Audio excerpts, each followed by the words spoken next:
Well, welcome to our vlog on a vlog. Kevin, it's great to be with you. It's getting to be almost routine now for us to do this. This was a thing that we imagined just a matter of a couple of months ago.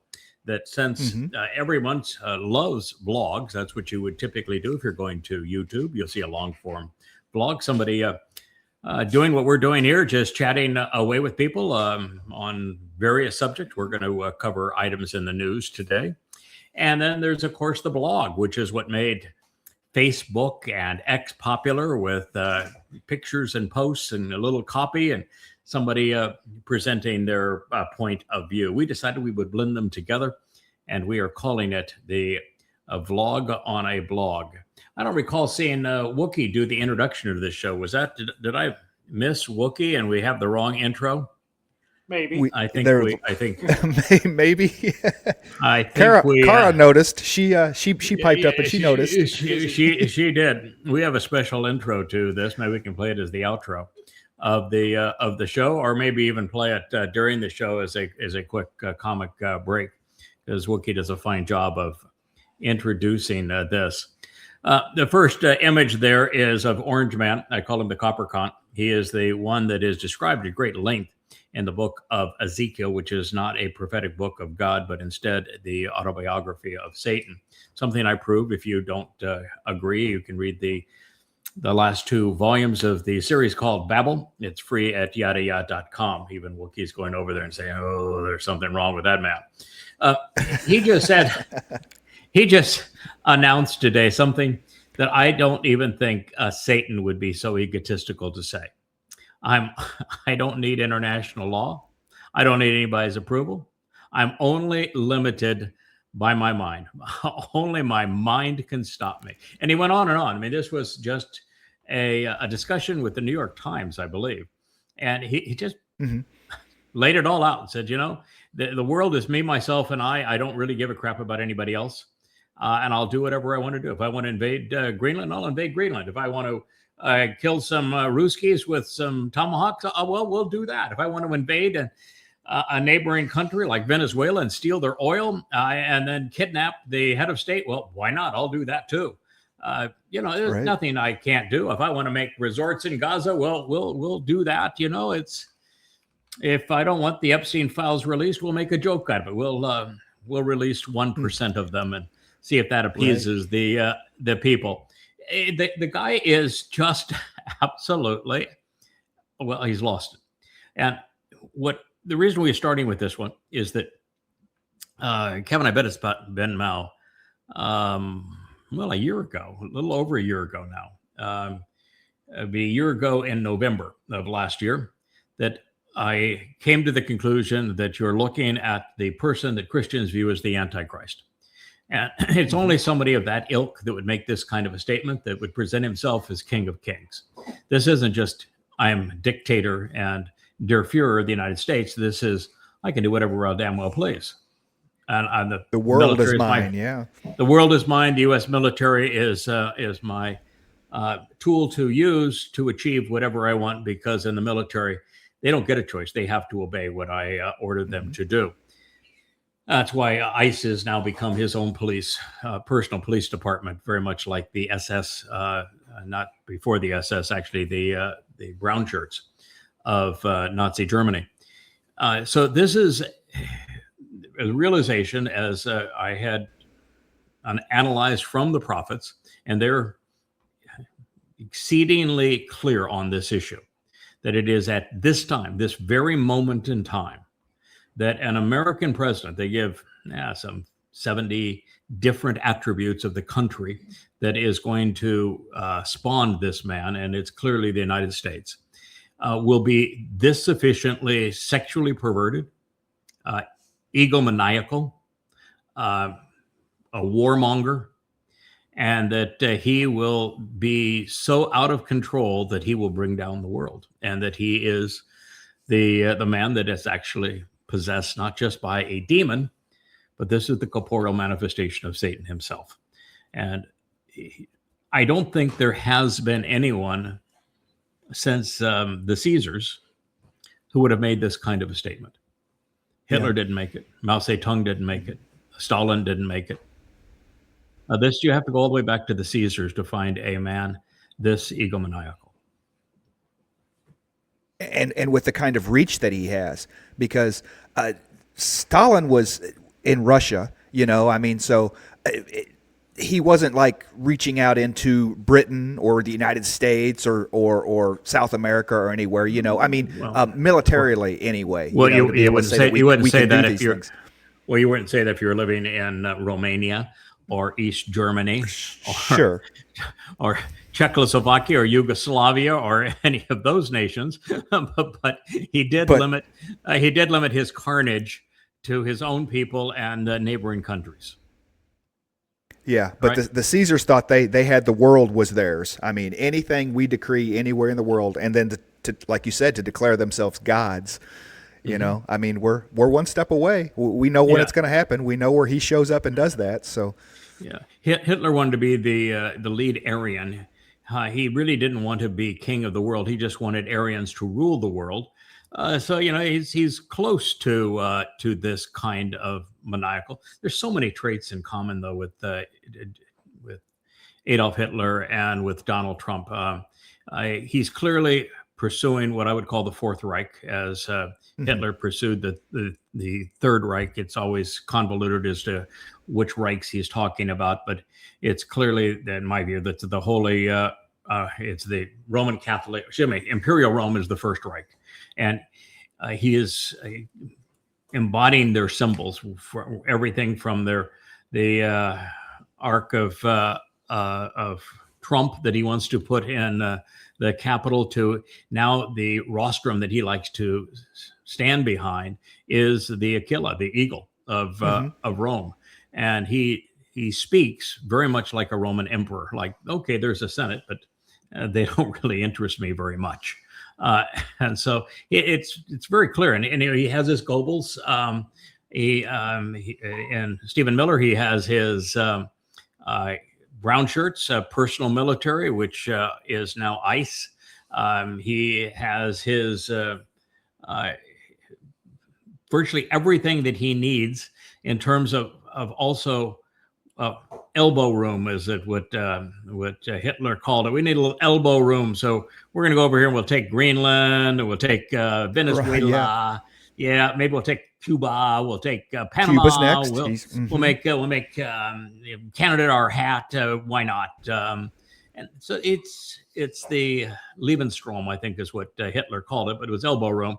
It's very similar to the path that he is taking, and he's going to lead the world to world war. It's just time the toys are much more lethal. So rather than 55 million people dying, it's going to be like 5.5 billion people or more that are going to die. But that is what you're up against here. If you don't realize it, you think I'm being over the top, then, well, why don't we talk here in about another 2 or 3 years, and you tell me what you think at that point. 6 months. 6 months. Well, the way it's going, it could be 6 months. And clearly, he is as sexually perverted as was Hitler as well. So anyway, I will tell you that the bottom line is, if we don't stand up against him, and if enough people don't stand up against him, and it can't be just all progressives and Democrats, because they don't have any credibility anymore. Nobody wants to rally around them. They became too extreme the other way.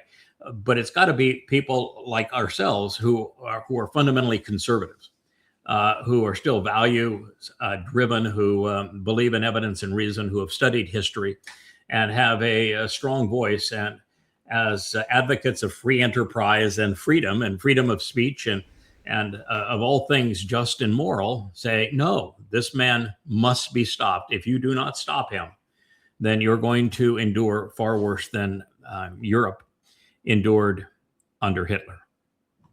Yeah, the only thing I can add is I'm surprised that you remember the Hitler Youth programs and everything. I thought that he was going to try to fold Turning Point USA into a Hitler Youth style program with the college outreach and everything that they were attempting to do with that. I mean, because they're talking about how TPUSA has turned into this massive Christian recruiting organization. After what happened to Charlie Kirk, that I really expected them maybe when the weather warms up and they get back out on college campuses, that they'll start really pushing that a Hitler Youth style agenda to start with the younger minds. I think you're onto something, but just missed it ever so slightly. And when Charlie Kirk was around, Charlie Kirk was an influencer for Christianity and for MAGA.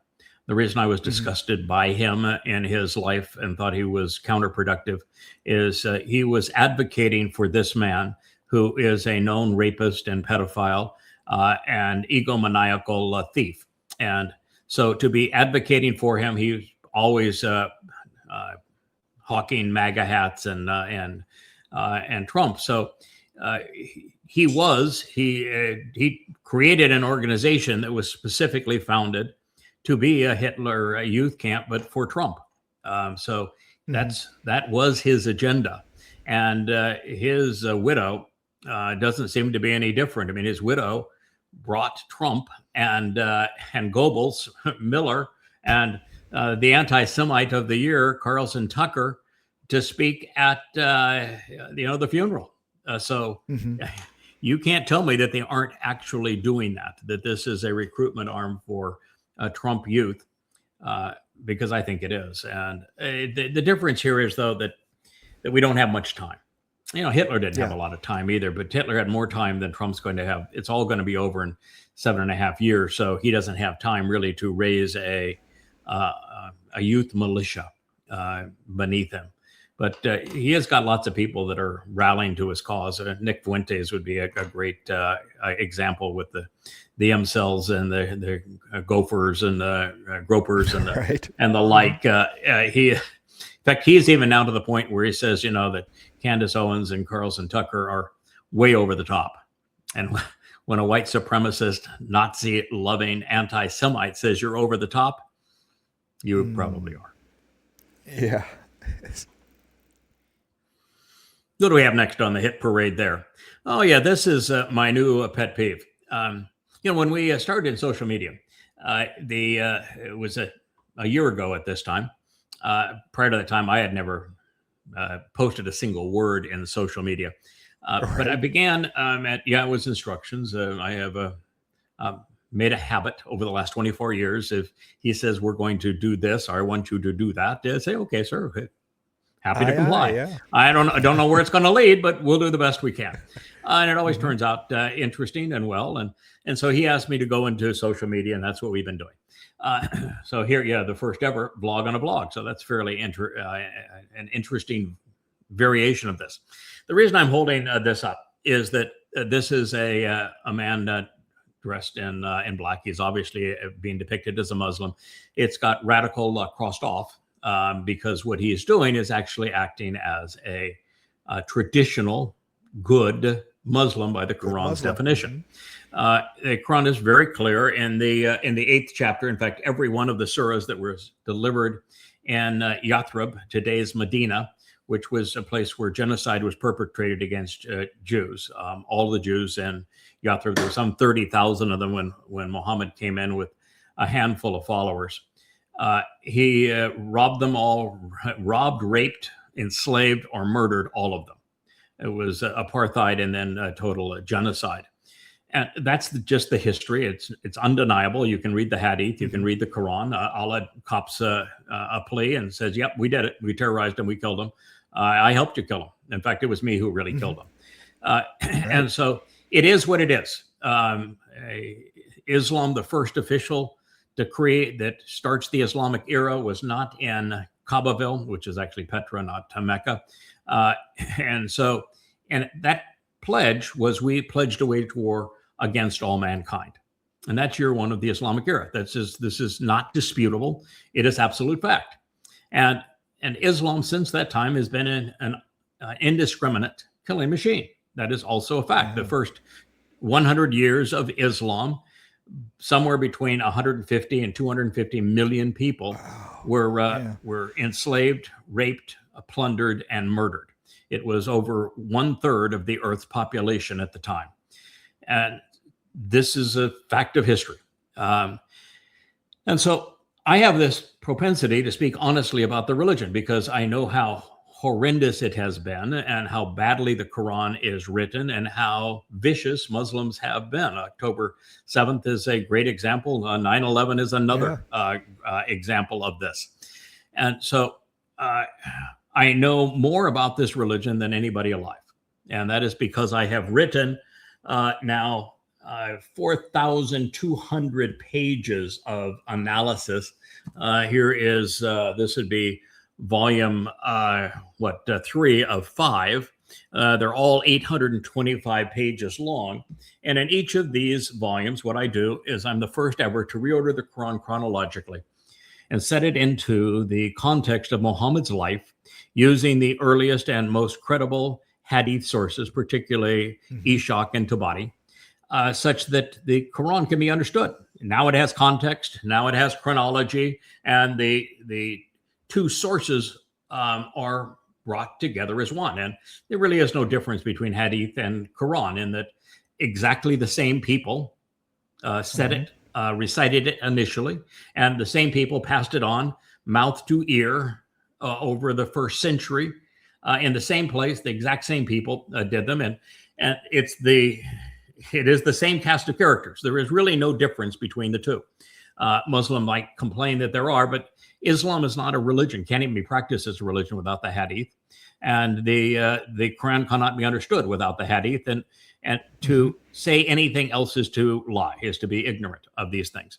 So after doing this and having presented 5 translations of the Quran, including my own, and setting into the context of the hadith and sunnah, the oldest credible sources, I have come to present Islam as it is, exactly who Muhammad was, how he conceived Allah, who Allah is, and what their agenda is.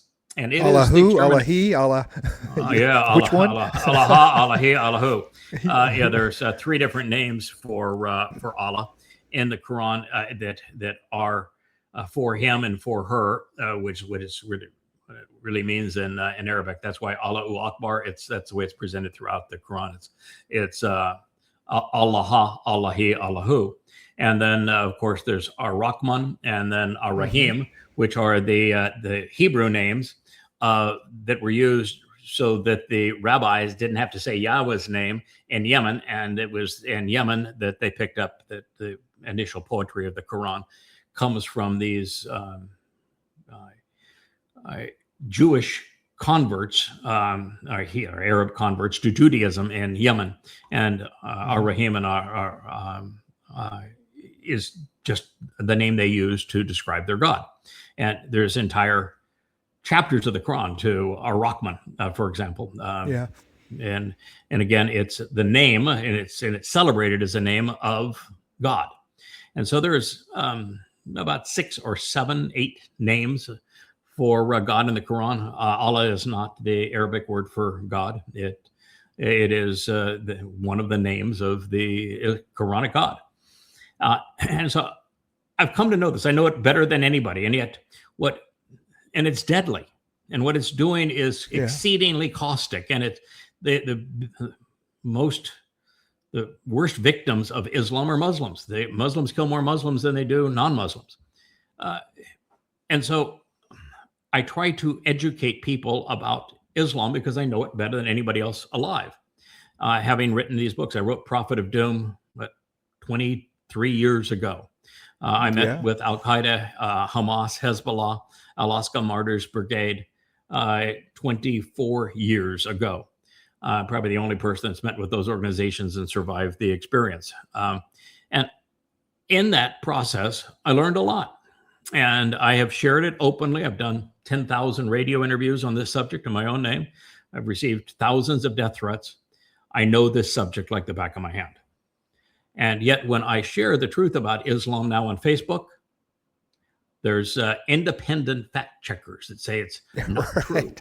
And Facebook gives you no opportunity to plead your case or to debate them or to prove otherwise. And it has become obnoxious at Facebook.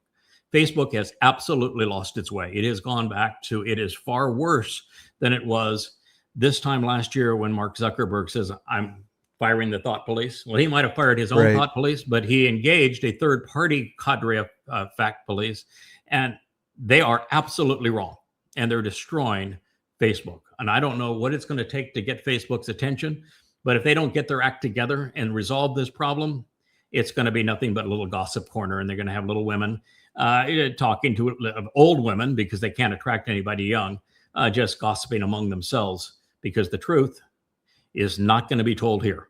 And it's a real shame, because Islam has not changed in 14 centuries. And if you don't tell the truth about it, it's very much like Donald Trump. If you don't confront him with the truth, then bad things are going to happen. The same thing is true here. Yeah, I think the most poignant part about this is the radical. So, forever, even back in George Bush time, it was, we can work with Muslims, just not radical Islam. It's always been war against terrorism and radical, and the whole, it's just Islam, people. The Quran is really straightforward. The Quran defines a Muslim as somebody who engages in jihad. And Allah says there's only two types of Muslims: a Muslim who has died killing for me, and a Muslim who will die killing for me. That's directly from Allah. And since Allah defines what a Quran is in the Quran, you don't have your own opportunity to say, well, I want a different definition. That is the definition of a Muslim. A Muslim is a jihadist. All good Muslims are jihadists. And then Allah says, if you're not willing to fight jihad for me, if you're not willing to go out and kill people for me, you cease to be a Muslim. And then his orders are to the good Muslims, who are the jihadists: you must kill that peaceful Muslim so that I can torture them forever in hell.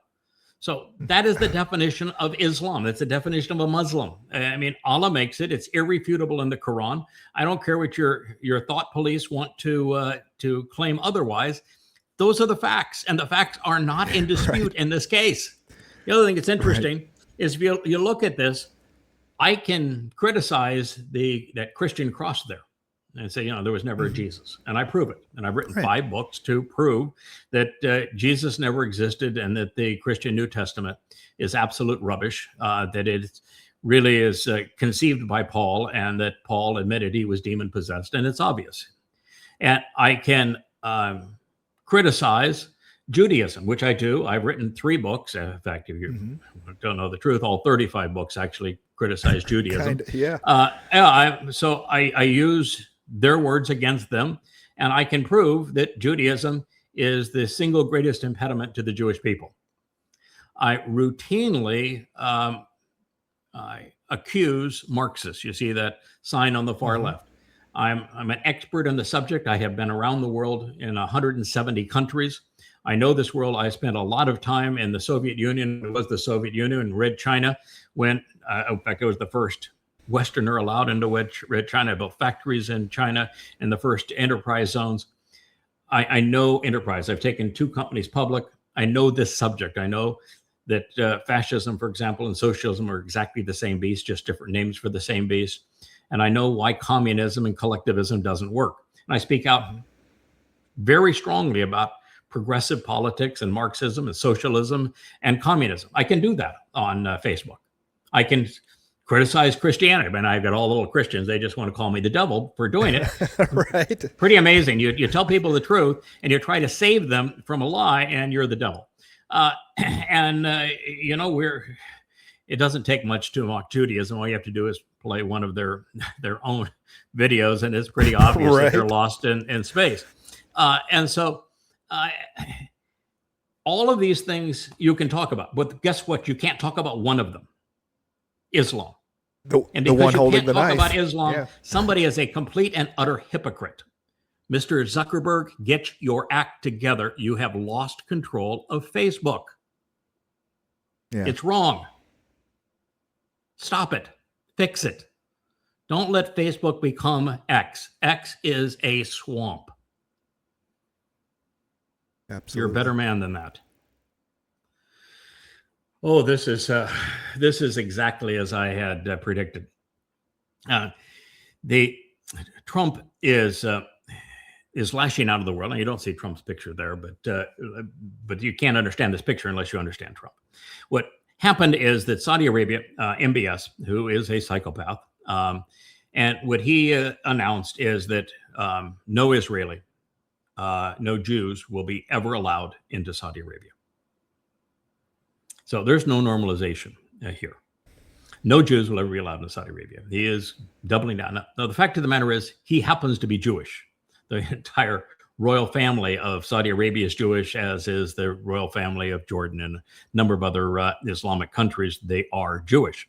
Muhammad was ethnically Jewish. But a lot of self-loathing Jews. All you have to do today is look as far as the senator was in New Hampshire, Bernie Sanders, self-loathing Jew. Lots of them. Soros is a self-loathing Jew. He is in a very interesting position. He is quasi-BRICS. What I mean by quasi-BRICS is that he is now structuring his capital holdings apart from dollars in gold and silver and other commodities. He is now selling oil to his largest customer in yuan, bypassing the dollar. And he has representatives that go to all the BRICS meetings, and he takes, we just lost the feed there, Rich. Kevin's feed. Yeah. He goes to all of the BRICS meetings and talks regularly with the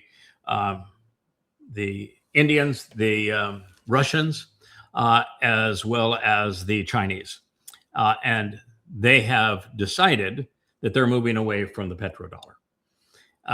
This is the reason that Trump invaded Venezuela. He would not have invaded Venezuela had it not been for the trying to salvage the petrodollar. It's not going to work for him, but that is the reason he did so.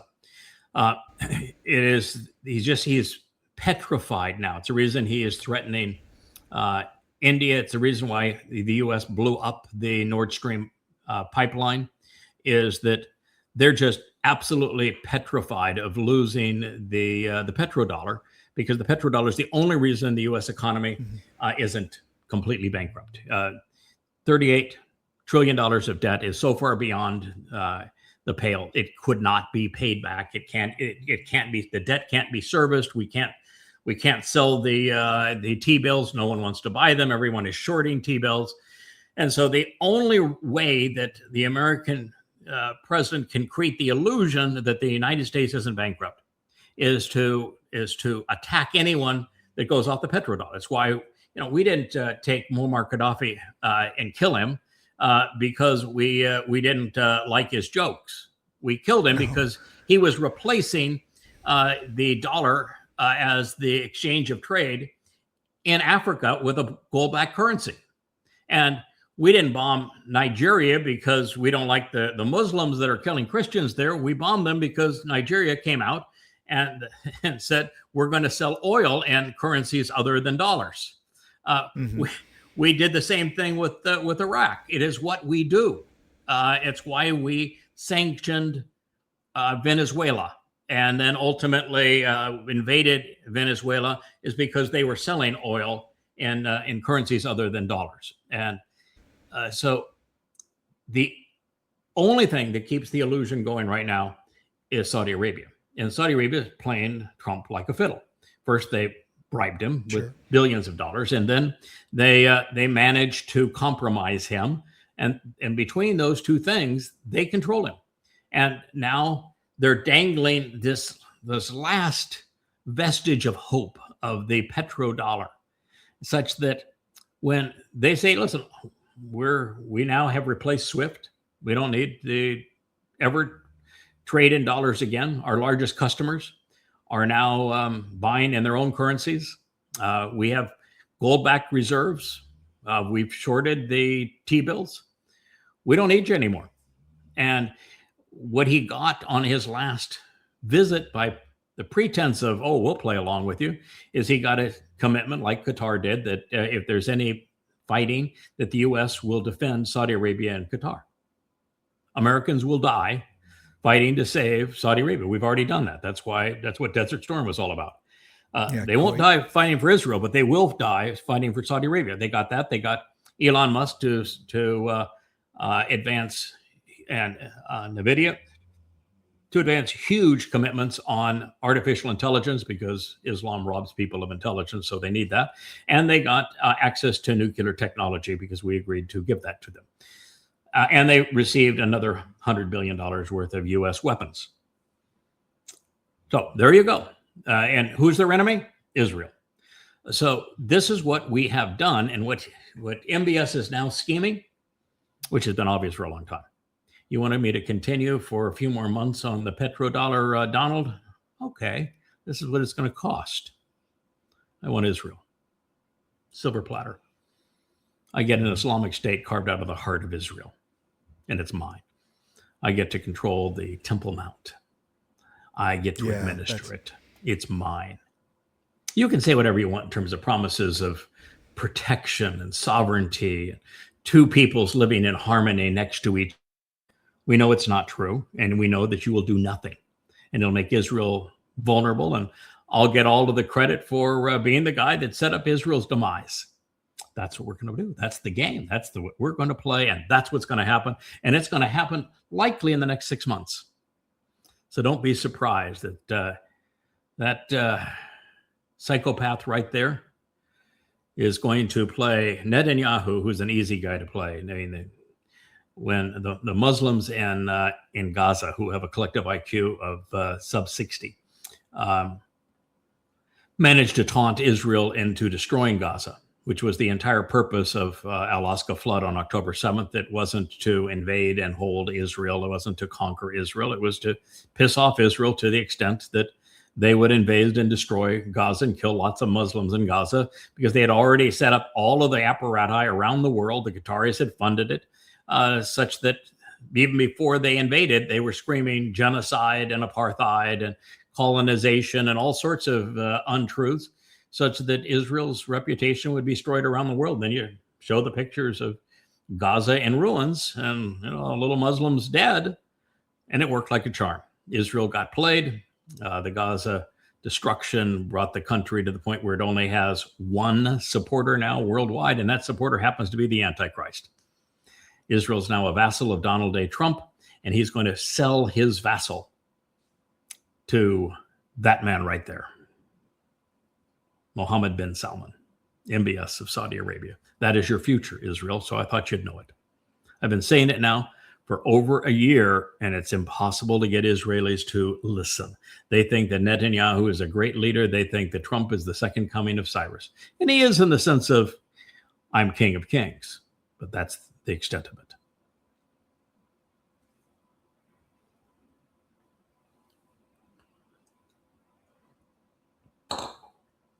You disappeared there for a little while. You're trying to get the Facebook page to go on down to the next post. Can you hear me now? Okay, I'm back on. I can hear you. We can hear you just fine. Yeah. I had muted myself for a second. All right, here we go. Oh, you can play that one. That one's kind of nice. My wife produced this a couple of days ago. This happens to be Dode. To introduce him, you see that Leah Winn at the top. That's my lovely wife. She does all of these videos. This handsome fellow in this video, he is the king of kings. This is the real McCoy. His name is Dode David. According to YAHOWAH, and he ought to know since he is God, that is his son. He is the Messiah. He is the former and returning king.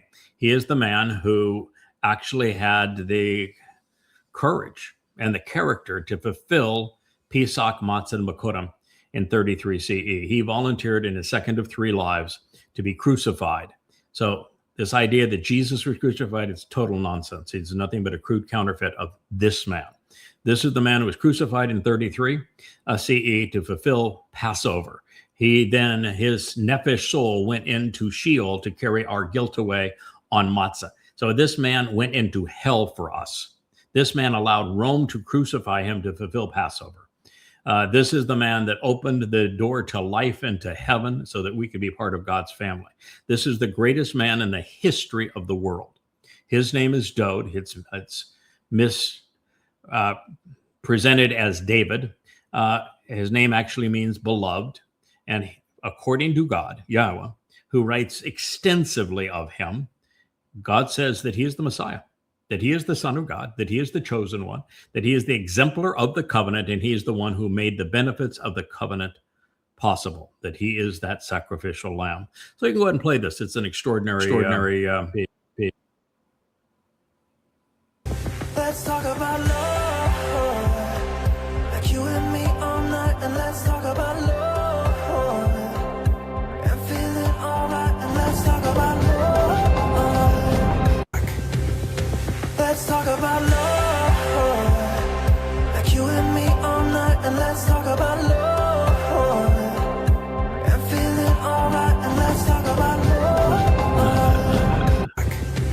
Thank you. Now, the reason you have to get the feedback, Mike. The reason that it says kabod at the beginning is a little bit of an inside joke. Do you know what the inside joke is there, Kevin? Oh, I do. I was there for that episode. Yeah, second Samuel 6. Mm-hmm. Yeah, 2 Samuel 6. The issue was that, Michal, who was Dode's wife, first wife from Shaul, King Saul, was having a conniption fit. She thought she was better than everybody else. She thought that Dode was beneath her status. She was royalty, and she thought that Dode was making claims that he couldn't fulfill. That when he claimed to be the Son of God, when he claimed to be the Messiah, when he claimed to be Israel's savior, and all of these kinds of things, and that he would come back and be the king of the universe with YAHOWAH. In fact, YAHOWAH calls him Elyon, which means Almighty God. So YAHOWAH has a very high estimation of Dode. She trashed him, and she trashed him at a point where Dode was celebrating. This man was celebrating a man named Obed-Edom, who is this person that the prophet Yeshaya speaks of in the 63rd chapter, is the man from Edom that's going to save many. Well, Obed-Edom was bringing the Ark of the Covenant into Jerusalem on Yahweh's instructions. And because God had arranged it for Dode, all Dode had to do now is celebrate. So he knew that it was his job, and it will be his job when he returns on Yom Kippurim in 2033, year 6,000 year old. That's October 2nd, 6:22 p.m. at sunset is when he's returning with YAHOWAH. He knew that it would be his responsibility at that point to anoint the Ark of the Covenant, the mercy seat of the Ark of the Covenant, with the bull's blood and with the blood of the goat. And so he put on, for this occasion, the medallion, the ephod of the high priest. But he didn't wear anything else. Right. And so he was dancing and having a great time. And so his like wife said, looking. "Oh, you've completely embarrassed yourself. You think you're kabod, you think you're something special, but all you did was embarrass yourself, even in front of your concubines." And so Dode had the retort of all times. Well, speaking of those concubines, we'll see if they think I'm kabod here in a moment. Right. So kabod means heavy, significant, big. So it was one of the great comebacks of all time. It's right there in 2 Samuel 6 if you want to read it. And the reason he was naked from the waist down wasn't to show off or anything. It's because once he anoints that mercy seat of the Ark of the Covenant upon his return on Yom Kippurim, we head back to Eden on Sukkah 5 days later. And we have this opportunity to live in the earth restored to the conditions experienced in Eden, because God's going to restore the entire earth once he gets rid of the religious and political malcontents. And what was the dress code in Eden? Just a smile. No dress code. Yeah, wearing a smile, man, exposed. So anyway, that's the story, and that's why he is presented there as kabod. My wife is very good on inside jokes, but you got to know the story. So I thought I would explain it. But that guy is the greatest man who ever lived. The reason that the moon is full moon behind him is that if you look in the first chapter of Bereshith, Genesis, and God's telling the creation account, there was nothing created on the fourth day. There are two luminaries, a greater and lesser luminary. With the lesser luminary reflecting the greater luminary's light during this time of darkness, and that they both serve as signs of the Moedim, which are the 7 annual meetings to meet with YAHOWAH, Pesach, Matzah, and Bikurim, which this man fulfilled in 33 CE. Shabu and Teruah, which this man here fulfills, and coming up in this next year, and then in 2033, and then we both contribute to Yom Kippurim and Sukkah in 2033, and so that is why you see the moon behind the king, who is returning with his seat of honor, as brilliant as the sun in God's presence from YAHOWAH's point of view. And YAHOWAH ought to know. So if you want to believe that your Jesus is the Messiah and the King of Kings and the Savior and your Lord and all those kind of, you can believe whatever you want to about him, but God made it very clear that that's not true. And so if your choice is, you can believe Paul, who lied to you, or you can believe YAHOWAH, who told you the truth. And the truth is, that's the Messiah. He is the Son of God. He is our Savior, and he is the returning King. and his name means beloved, and it is Dode. Yeah, and the moon's got his back in that one. The moon's got his back. The moon will always have his back. Mm-hmm. And speaking of back-to-back, Yeah. I'm here to tell you, and I've getting a lot of flack on Facebook for making the comparison between these two men and equating ICE to the brown shirts of Adolf Hitler, and they are really exceedingly similar, and equating the Fourth Reich to the Third Reich and the Der Fuhrer's attitudes together. And the fact of the matter is there weren't enough people in Germany in the 1920s that recognized that that man was a racist. He was an egomaniacal, warmongering, sexually perverted piece of crap with a gift of gab. Mm-hmm.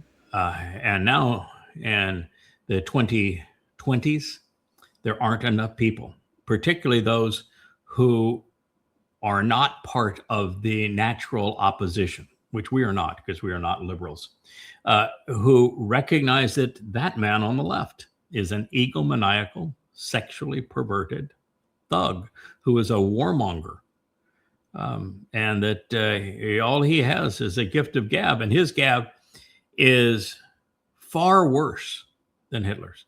If you compare Hitler's speeches and Donald Trump's speeches, Hitler's are worse. He's less controlled, more egomaniacal, and more dangerous. So it's going to turn out much worse over these next 7 years because of the man on the left and the fact that not enough people made the connection with the man on the right. Yeah, the power structure is completely different as well because Germany was rebuilding through their time period. The United States already has this massive war machine and economic control throughout the world that they can do a lot more damage. Yeah, the difference is that America is failing. Germany was rebuilding. America is failing. They're both, one was going like this, and the other one's going like this. In the case of America, it's total desperation. Sure. All of this stuff that Trump is doing and pushing every button in the world is because America's done. Economically, we're toast. We started a trade war with China that there's a zero possibility of winning. We could not win a kinetic war with Russia. Now, I understand we have some nifty weapons. I guess we used a microwave weapon against the Venezuelans and caused quite some havoc with that. And so the U.S. has some nifty weapons that seem to work really well against third world countries. But we lost. We lost to the Houthis. Mm-hmm. We lost to the Taliban. We lost to the Viet Cong. America ain't what she used to be. So she's in rapid decline, and Trump, his ego can't handle it, and he thinks that he can't fail. He says the only thing can stop him is his own mind, and he is of the mindset that he is going to achieve what Hitler failed to achieve: world domination. That is the story of the Antichrist, is it not? And yeah, Trump is going to try to achieve it.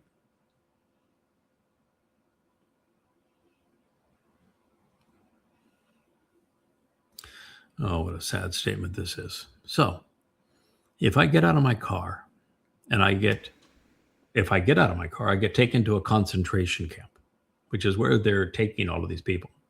So if I get out of my car, when they order me to get out of my car, I get taken to a concentration camp, regardless of my citizenship. People with passports in their wallets so that they can prove they're U.S. citizen. Doesn't matter. If I get out of my car, I get tied up and beaten up and taken to a concentration camp, regardless of my citizenship. But if I don't get out of my car, I get shot in the head. Do I have that right? Yeah. Think about that. I mean, that is where we are. Now, I will tell you, just so that we're clear, if I witnessed somebody that was so out of control, two people, one trying to open my car door and reaching inside to grab me to pull me out of my car, while another one pulls a gun and points it at my head and starts saying shitty things to me. And I'm in a car. Do you think I'm going to wait and say, oh, let's talk this through, fellas? Oh, sure, right. I'll get out of the car while you're holding a gun to my head when I did nothing. Or are you going to gun it? And I don't think she did. I think she turned the wheels to miss him. In fact, I'm positive she did that.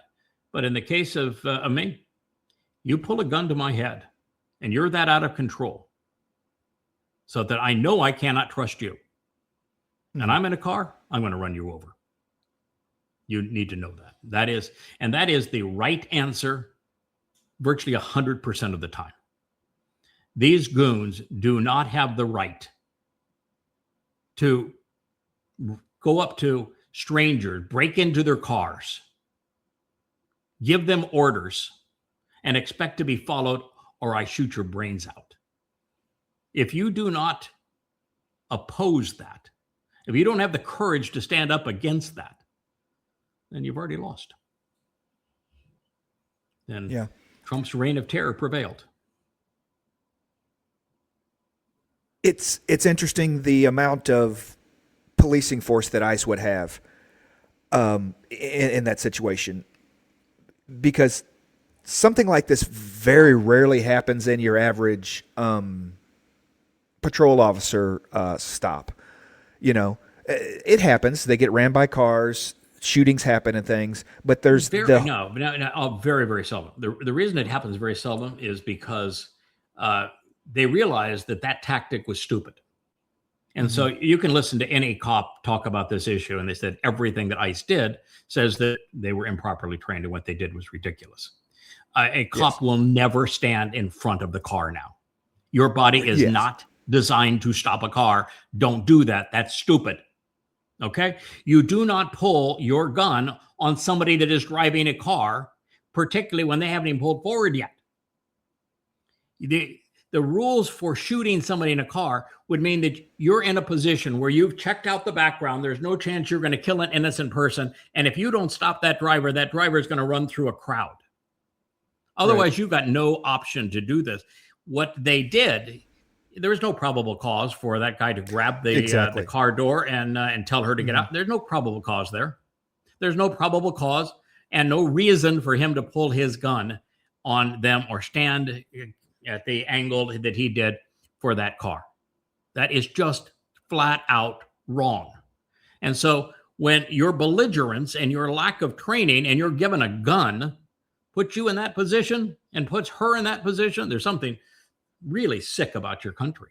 And then your president, your vice president, your head of the Department of Justice all condemns the woman that was killed and exonerates the man that's operated so egregiously.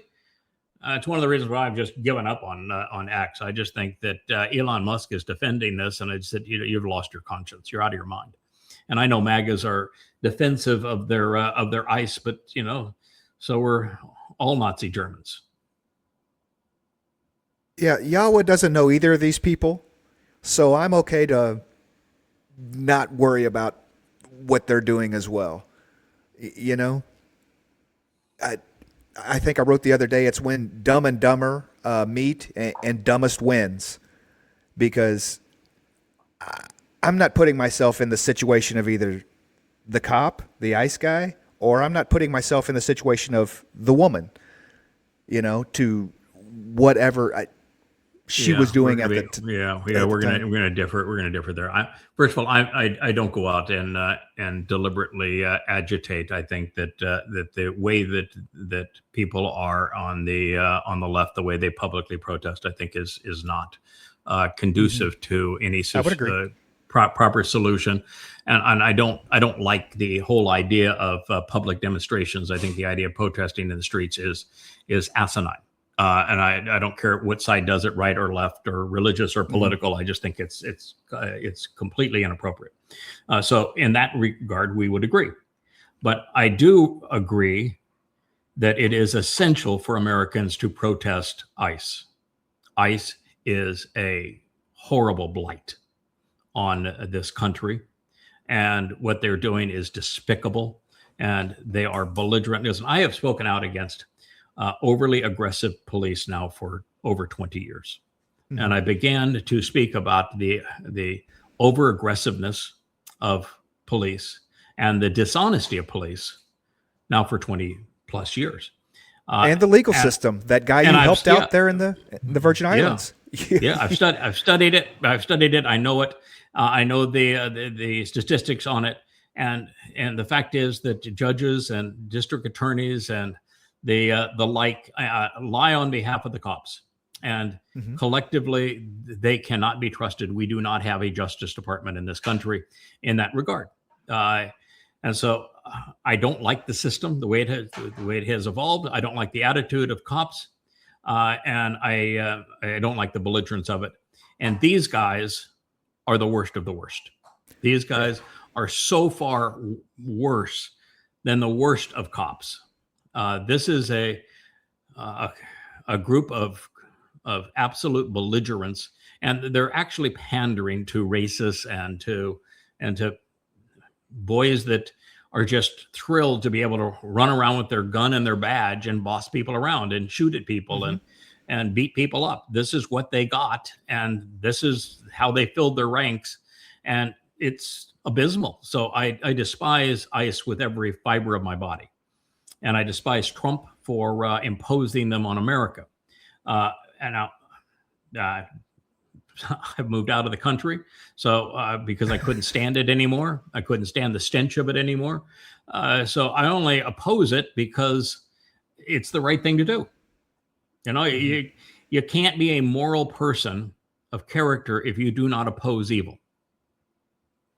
So to that degree, I admire somebody who will oppose it. I think they were opposing it the wrong way, but they most certainly didn't deserve to die as a result of that, or have the President of the United States besmirch their reputation, which he did. Or the closest ever come to actually destroying a TV is when I heard what Vance said. It made me want to puke. Eyeliner boy has a real serious problem. Yeah. And it's not ICE's mission either. The U.S. Marshal Service does exactly the same thing. Fugitive, apprehension, and you don't see this crap out of the U.S. Marshal Service. No, they're a different level. They know they're trained. They do a job, Yes. and they have a job to do.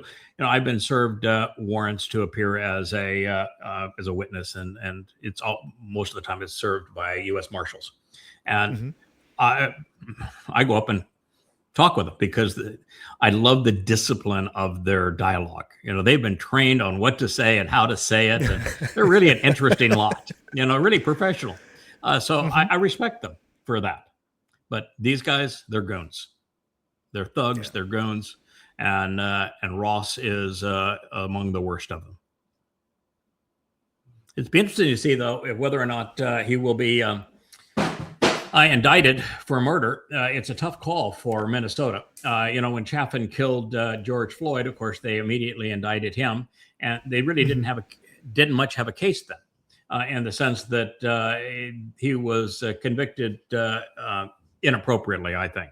I mean, I think that George Floyd led to his own death with the amphetamines and the fentanyl and the fact he was also out with COVID and all of those things, with a counterfeit bill passing a counterfeit bill in the store when he has been a cocaine addict and cocaine seller and drug literally distributor in his neighborhood. He badly injured a pregnant woman by pistol whipping her. I mean, with a litany of prior arrests and convictions, really bad man. And he was trying to escape. The full evidence is he was literally trying to escape. And when you're on these kinds of drugs, you are aggressive. And so Chaffin was trying to restrain him. And I think that Chaffin, becoming out of the military, went too far. Clearly, he went too far, too long in trying to restrain the larger man. But the penalty for that should not have been what he received. Now, whether or not they're going to take Ross, who we now have all sorts of video evidence that shows that he committed an act of, at very least, manslaughter, but because he had a pejorative against the woman, calling her a bitch as he was shooting her, and then gloating over it, that's premeditation there. And so I think it goes from manslaughter to murder, and you have so much video evidence of it that I would think it would be a fairly easy conviction in this case. But will Minnesota bring it, with Donald Trump being the most ferocious cannibal in politics that there has ever been, and with the FBI interfering with the Minnesota investigation, making it more difficult for them?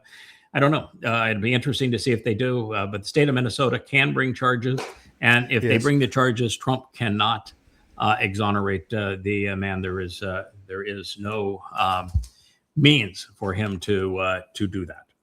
So we'll see whether he does it or not. This is a jurisdictional nightmare. It is, frankly, I don't think we'll ever see the trial because we won't be here.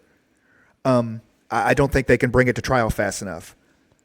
You know what I mean? It'll be two or 3 years before. It's a jurisdictional nightmare. The amount of evidence and social opinion that's in it.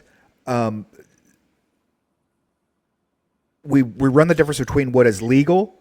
Did this officer act within the law in doing what he did, okay, and what is lawful? There's no doubt he was wrong. He killed her. He was wrong, okay, but bonding, is ICE bonded? Does the federal government have to back them up like they would a sheriff's department? If a sheriff does something bad, then the case comes against the sheriff's department, not necessarily the sheriff's deputy. Those types of things. Yeah, I think this is, if you're going to convict Chaffin in Minnesota of killing George Floyd, you can absolutely convict Ross of killing Good. The evidence is far more overwhelming that he did this deliberately. I mean, that was the difference. And I don't think Chaffin was trying to kill him. He was just trying to restrain him. In fact, that's pretty obvious. And yet he was convicted. And in this case, he didn't just shoot once, he shot 3 times. The last 2 shots, he was 90 degrees perpendicular to the car. I'm telling you, there's no interpretation of that. It's straightforward. He meant to kill her. He shot her in the face at 3 times at point blank range. And the last 2 shots, he was clearly 90 degrees perpendicular to the car. So this is what we have. And I don't think there's a jury in the world that would not convict him of this crime, whether or not he is or not. And what difference it makes ultimately, the amount of disaster that ICE is going to cause and that Donald Trump is going to cause over these next 2 years as this meanders through the legal system is going to be so egregious. This won't be a hiccup on the overall landscape of things, other than this is a marvelous opportunity to call out ICE and say it's wrong. It should never have been funded to this extent. The budget for ICE weapons is larger than the budget for most militaries around the world. 7th largest, he said. Yeah. Yeah. It's egregious. Absolutely. And you want to say, well, the Somalis there that were stealing money. Okay. So let's say there are, and clearly there are Somalis that have stole billions from the U.S. government through COVID fraud and Medicare fraud and the like. But the answer is that there are law enforcement people in Minnesota, and you send them after those people. And they're federal agents and all that sort of thing. You do not need ICE for that. And oh, by the way, where they were in Minnesota, they weren't pursuing the Somalis. Miss Good was not Somali. And none of the people that were around that event were Somali. This is interesting. Of course, Trump is saying, I'm such a great businessman, and I know how to make America great again. Tariffs is what makes America great again. And so I'm going to bring factory job back to America. Of course, there's anybody that's going to work in them because the people that would work in them, he's now deported. And this current generation, they don't. They want to be an influencer, and it's really hard to play the role of an influencer when you're in a factory. And what factory jobs we have in America now that are actually being created are being created for robots, not for people. So this notion that ship has sailed. And I was a manufacturer of goods worldwide, both in the United States, Mexico, and in China, back in my late 20s, early 30s. I'm 70 now, so you can tell you how long ago that was. And all the way back then, I can tell you that, and I had my American facility was 450,000 square feet. That's a large factory. I can tell you emphatically that you can't do it anymore. That a factory, unless you're dealing with billions and billions of dollars, and what you're doing is virtually completely automated and you're not using people, you cannot build something in the United States anymore. We don't have the infrastructure for it. We don't have the transportation. We don't have the utilities. We don't have the suppliers that are necessary. You want to get a mold made in America, it takes 2 years and it's 10 times the money for that same mold being made anyplace else to manufacture your product. The cost of liability insurance is through the roof. The employment issues and how much money you have to pay for them and pay to the government to have them, and the rules about firing them when they don't work. It's just so egregious that I'm telling you, you can't make goods in America anymore. So you might as well just forget that, unless you're Tesla and you've got just billions and billions and billions of dollars, and you're going to make the whole thing automated. And even then, look at Tesla now. Tesla is rapidly declining in sales and in margins and everything else. Tesla is in free fall. So it just can't be done. So no. And look what he did here. This is annual change in employment year by year. And if you look at this past year, Trump year, look how low that number is. That's the lowest number. If you go through that entire chart, the only lower numbers that are lower than that, like the COVID year, we of course lost jobs because our government told people they couldn't work. And then you go back to the recession, the Great Recession of 2008, and that's when you have those numbers there. Otherwise, it's the worst on record. That's how bad a manager he is economically. He destroyed the workforce. And he wants to claim that inflation's under control. No, it isn't. Just look at your grocery receipt this year versus last year versus the year before. And what you realize is all they've done is they've changed the way that they measure inflation. I spoke of this briefly. If the price of steak has doubled and people are buying hamburger, then they change hamburger for steak, and they say, no, it's actually gone down because people are content with hamburger. So we'll pretend like that's the price of steak. If the car has doubled in price, but we say, but it's not really inflation. It's that a car has some different features. So the difference in price is really those features, not inflation. So we just changed the rules. Yeah, we had Bluetooth. So we just changed the rules so we don't correctly convey the fact that, well, I can tell you that I was born in 1955, and the U.S. dollar has 1% of its buying power than it did back in 1955. So over these 70 years, the dollar has lost 99% of its value by being inflated by the creation of money. That's what's happened. And in this particular case, tariffs, which are not a tax on the importers. He keeps saying, I'm applying a tariff on China. I'm going to punish India with my tariffs. The Chinese aren't paying the tariffs. The Indians aren't paying the tariffs. The tariffs are paid by Americans. Tariff is a tax on Americans. And so what he's doing is just driving up the price of goods for Americans. It's a terrible thing. And making it, by the way, impossible for most companies that still do make something to be able to make it because they can't afford to bring in the parts. Exactly. Okay, it's a horrible picture. I know it's a horrible picture. It's Nazis killing a Jew. This is probably in the Ukraine, and it's the reason that it is so. Yeah, it is in the Ukraine. The Ukraine was far worse than Nazi Germany. There was no place in Europe that has been as anti-Semitic and caustic to Jews than Ukraine. That's why I would never support Ukraine under any circumstances. Morality does not allow me to support Ukrainians. I know their mindset. They are. We call ruthless anti-Semites Nazis. Well, long before there were Nazis, they were Ukrainians. And the reason I point this out is that there is really no difference between what you're looking at there and what ICE will continue to do if people don't stand up against this. It's one is going to morph into the other. So I was disgusted I don't know if by it's that. a quote or a poem or whatever, but when they came for the Jews, I didn't do anything because I wasn't a Jew. When they came for the workers, I didn't do anything because I could, and Yeah. It was sentiment. it was. I came for the Saturday people, and I did nothing because I wasn't a Jew. I came for the Sunday people, and I did nothing because I was not a Christian. Then I came for me, but then there was no one to stand up for me. Is a little closer to the quote, probably not exact, but the fact is that this is why I'm bullish. I'm aggressive.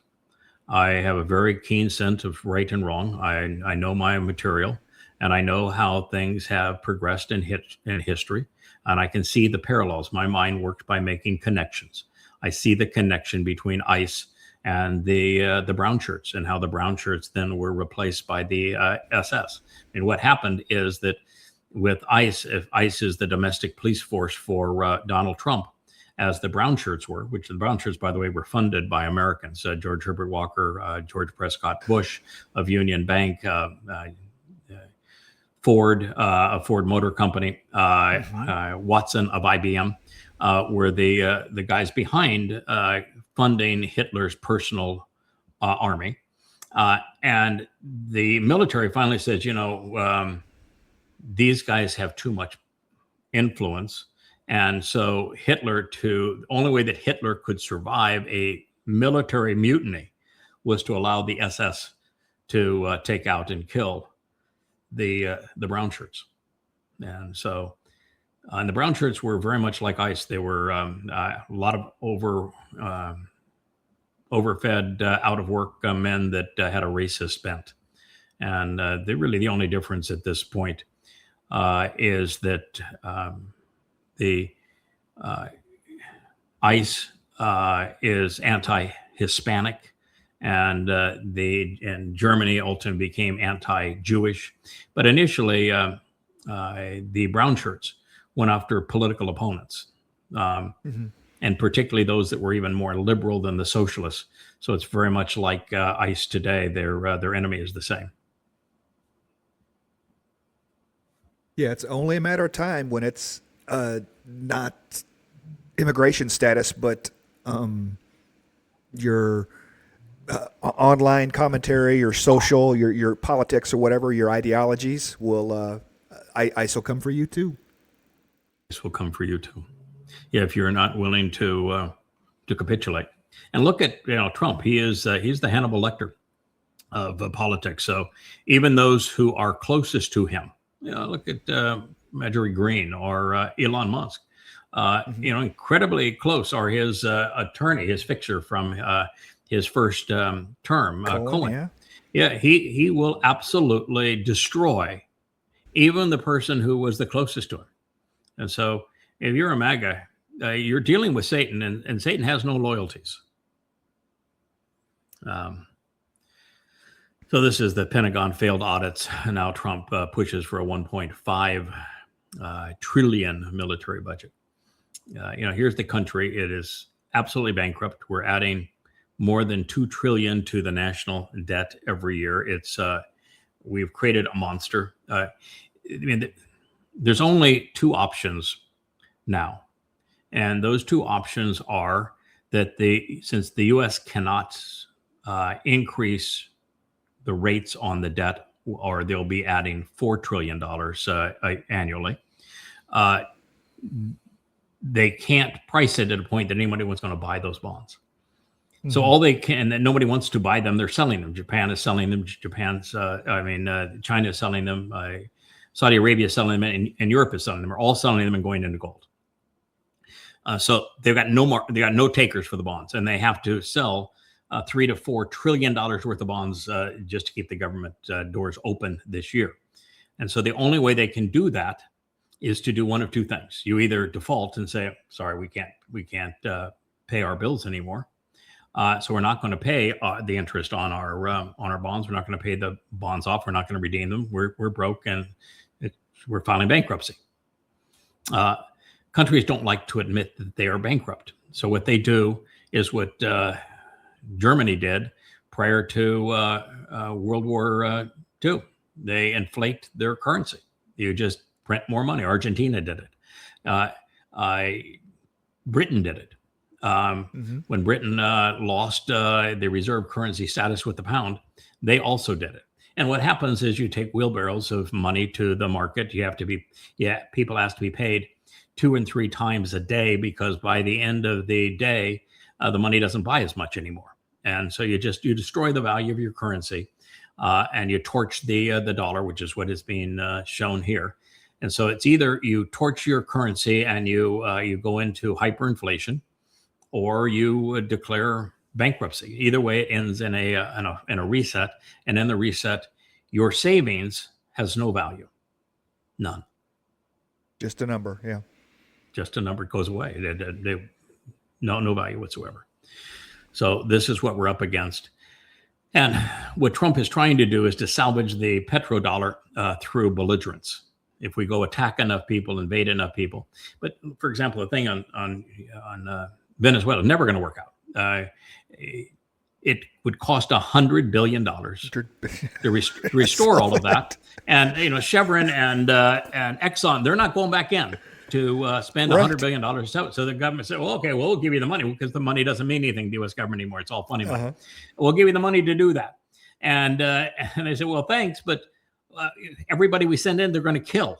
So how does that work? Because you don't have any troops there. You just did an operation and pulled out your guy, but you didn't change anything. They go in there. But we're in control of Venezuela.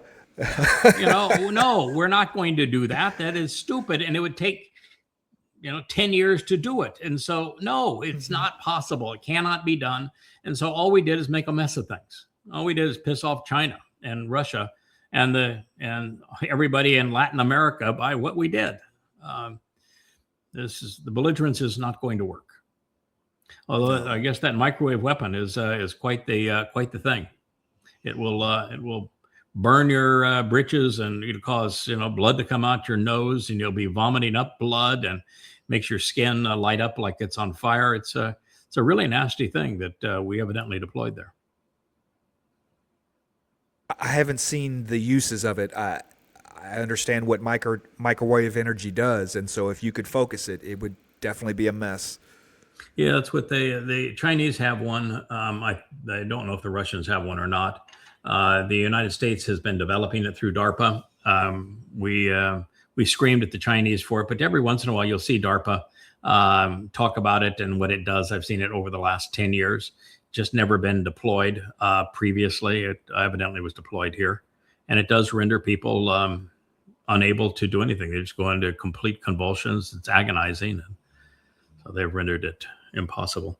We don't to do with that. There's a series of pictures here. We can just talk about it briefly, but this was Facebook does the nostalgia thing every once in a while, where they said this was you and what you were posting a year ago. So we needed a picture for the blog, and there I was before the gray beard. I look like, God, I tell you, that's a year ago, and I look 100 years younger then, but a double rainbow. So my wife said, okay, that'll be a picture. We'll use that for your blog picture because of the rainbow.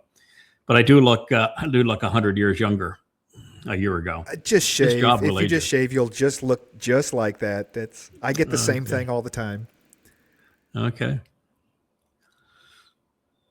Yeah. Well, once upon a time, I had a yacht that was an 82 footer there. That is my that's Asher, who would love to be yachty, and this is a national park that's you see it in the Ocean Studio when we do the background pictures. That's Buck Island. Okay. That's the Buck beach Island. on Buck Island. We used to take the boat out there. When I was in Fort Lauderdale, we called that a fun size yacht because in Fort Lauderdale, yeah, that's a small boat. You bring it here to the Virgin Islands, you got an 82-foot boat, with 5 staterooms and the like. No place to dock it. It's the queen of the fleet. It was a really beautiful, just gorgeous vessel. We sold it about a year ago, and don't own it anymore because this is all we do at this point. But you can see this was something that Asher liked very much, and she loved to watch the turtles and the dolphins come up to the side of the boat, and we put this island pad behind there, and she would lay on that and watch them swim around her. It was kind of a fun thing to do. Different lifetime ago, a long time ago, faraway kingdom. Yes, here we are. That was the first. That's the Ocean Studio. That's the first ever, because you can see with the little rainbow stuff and the gremlins in the cup. Leia was producing back then. We were doing it on a laptop back then. Rich now has, you can see over here to my right, he's got quite the studio set up. Very different now than it used to be back then. But here we took that patio, we turned it into a studio. But this was the first time, and that was a year ago that we did the first broadcast from the Ocean Studio. I remember the first broadcast. You were outside. You were sitting in the lounge, your arm out like this, talking to the camera, and it was turning dark behind you and everything. And it's like now we're out there in a chair, so we can get the better view behind us. All the staging has changed and everything. Yep. We might go back to the recliner one day, I think so. That looks a lot more comfortable than where we are now. And you can see that was actually a little bit of a teleprompter there. So we do have the teleprompter where we've now got this very new. We should do one of these times. People do these shows where they talk about what they have in their studio. Well, we've got a lot of gear. We could do a really amazing show on how to vlog with all of the gear that we have. But the most recent is this inverter box, which enables us to, and in that studio, I have a laptop that I can do things like online. I could see just like this. I have a laptop that I'm looking at, and I can project that laptop on the teleprompter, which requires it to be inverted. And the same thing is true. I can use the teleprompter to read passages that I've translated from a standard Word document out of a book that I've written.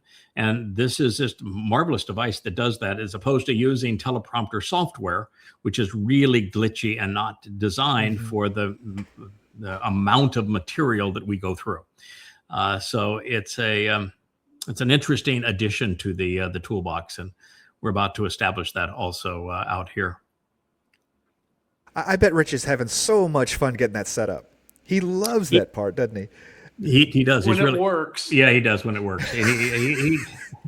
He's not so happy when it doesn't work. But we do have, I just bought our 4th teleprompter, so we've got another teleprompter for him to set up in that magical box. You've done some shows where you've shown yourself down here. You see that bed there in the background? That is a full-on spa, multi-articulating massage bed there. And that chair that's right above your head, that's actually a barber chair where my wife would cut my hair, and we'd give one another massages. And it was really a lovely place to be romantic and spend some time together. And now we share it with our good friend Rich, and it's a few tens of thousands of other people, because we use it as a vlogging studio. So it has changed a lot, but that brought back memories. That's what it used to look like once upon a time. It's kind of pretty. That wall there is when we bought this house, this was a sort of a dungeon area. It was all below ground. We've now cut windows into it so it has natural light, and that was a concrete wall, and it was concrete floor, concrete ceiling. We put noise attenuating, really decorative tiles on the ceiling, and then this wall, so it would not look claustrophobic in there. I came up with the idea with my glass guy. Well, you make sandblast some large panels of glass, and come up with a frame for them, and I'm going to put LED light strips on the wall, and we're going to create a wall of ever-changing lights that'll just be so dramatic and beautiful down there, and that's what we did. So that's how that colorful wall came to be. Maura says online she sees a harp. She likes your harp under the desk there. Yeah, it's a lyre there. Lyre. Who's playing it? David's lyre, or layer, or whatever the proper pronunciation on the right syllable. Syllable. This is what it used to look like before we turned it into a studio down there. Oh, well, at least it's a pretty home. We live in a beautiful place in the U.S. Virgin Islands, overlooking the sea. This is all just reminiscent. Since we're doing the vlog on the vlog, this is what I posted. There was a beautiful morning. That was 365 mornings ago. That's the backside of the house. And then this next one here, that's the front side. I just designed and built that fountain. And really a beautiful fountain that literally comes down the wall of the house all the way, and matching the same bias pattern of marble. It was really a pretty design to be able to execute. But that's really a pretty entrance now to the home. And this last one, I think, is the last one. Pardon? The sound of moving water is really relaxing, because you don't get that in a pool, and you don't get that in a spa, a hot tub or anything.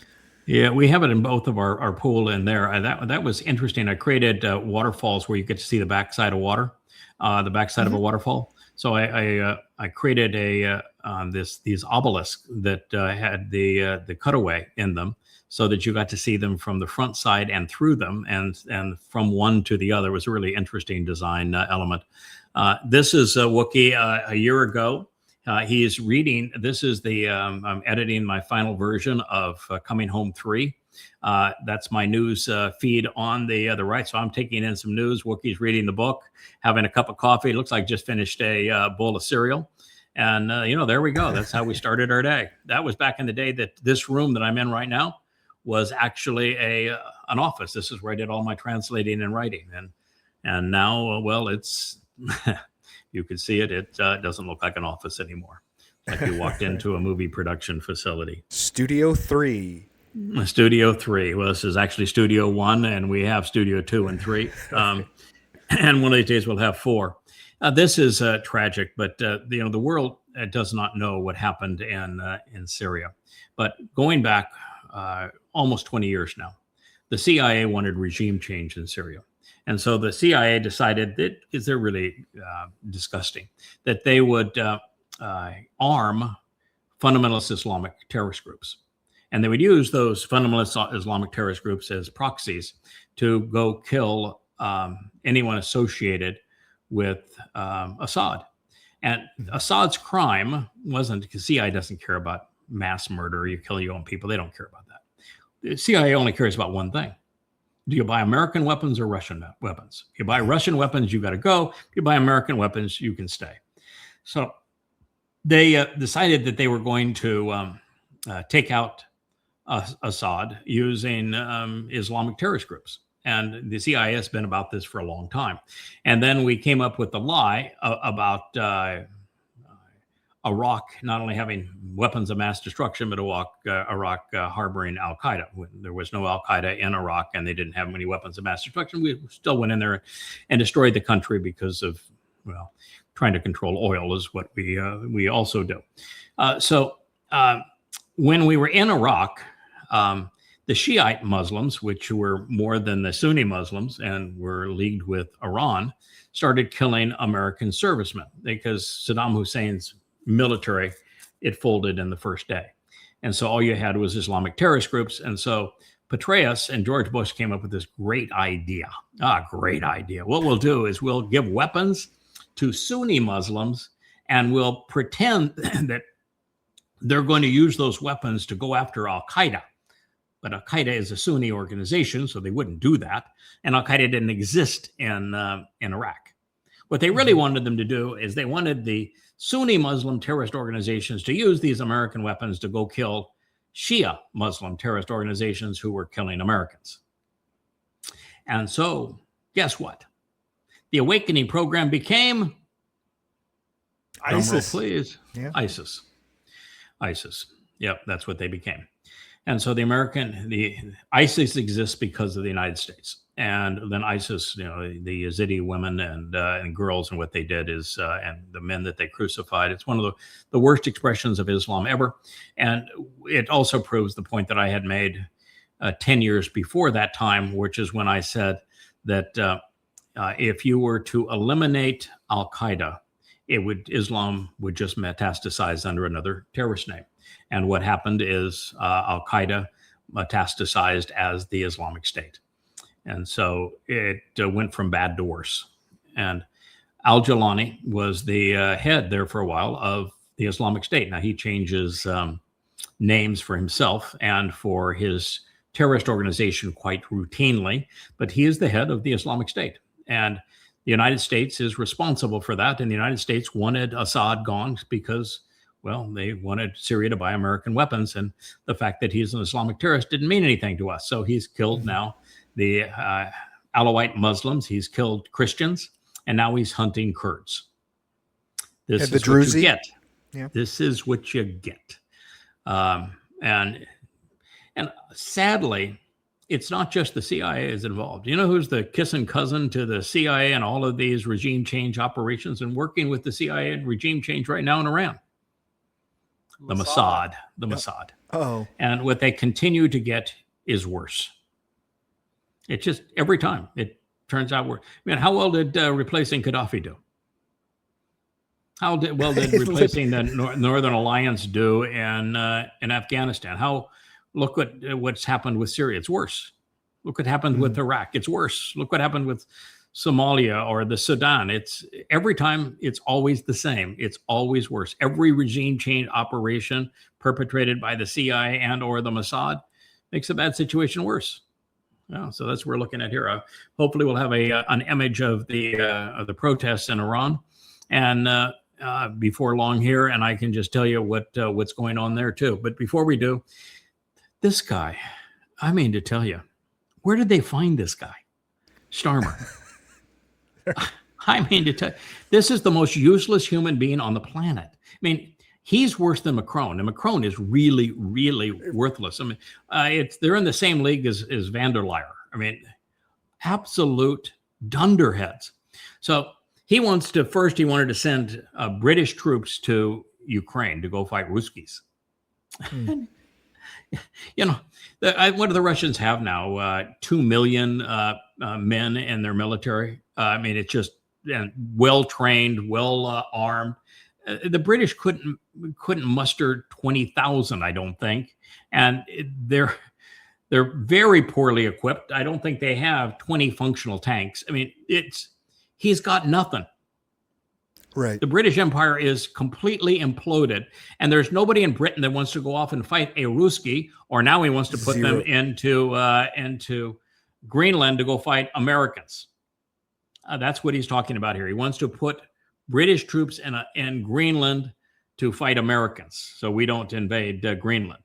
And while I agree we shouldn't be invading Greenland, he isn't going to stop them with Brits.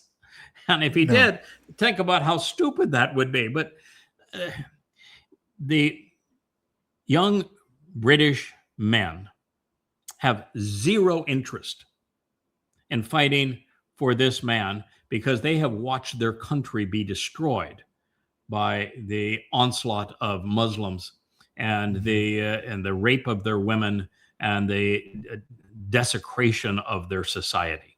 And so, no, they are not going to play with this man at all. Zero chance.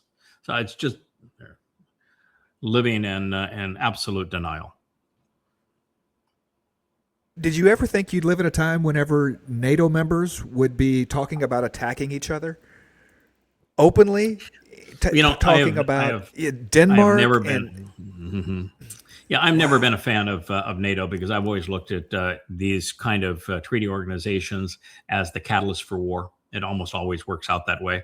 So I'm just not a fan of them. And in this case, NATO is the instigator for the Ukrainian-Russian proxy war. We said that when Russia was willing to give up East Germany and East Berlin to unify Germany, the promise was that NATO wouldn't move 1 inch closer to Russia. And I think there's been 12 additions, and they were doing most of their war games in Ukraine. That was going to be the 13th. It was announced by George Bush 20 years ago that we were going to add Ukraine, and we didn't give a crap. He actually said, I don't give a crap what the Russians think. And so NATO is the cause of this war. And NATO is not protecting anyone's peace. They are an incredibly destructive organization. And so, I don't care that NATO blows up. In fact, our job is much easier that the whole world goes to World War III sooner rather than later, because people will listen to our answer, which is YAHOWAH. But here's another. What very few people consider, and this is true also with the proxy war that George Bush and company started.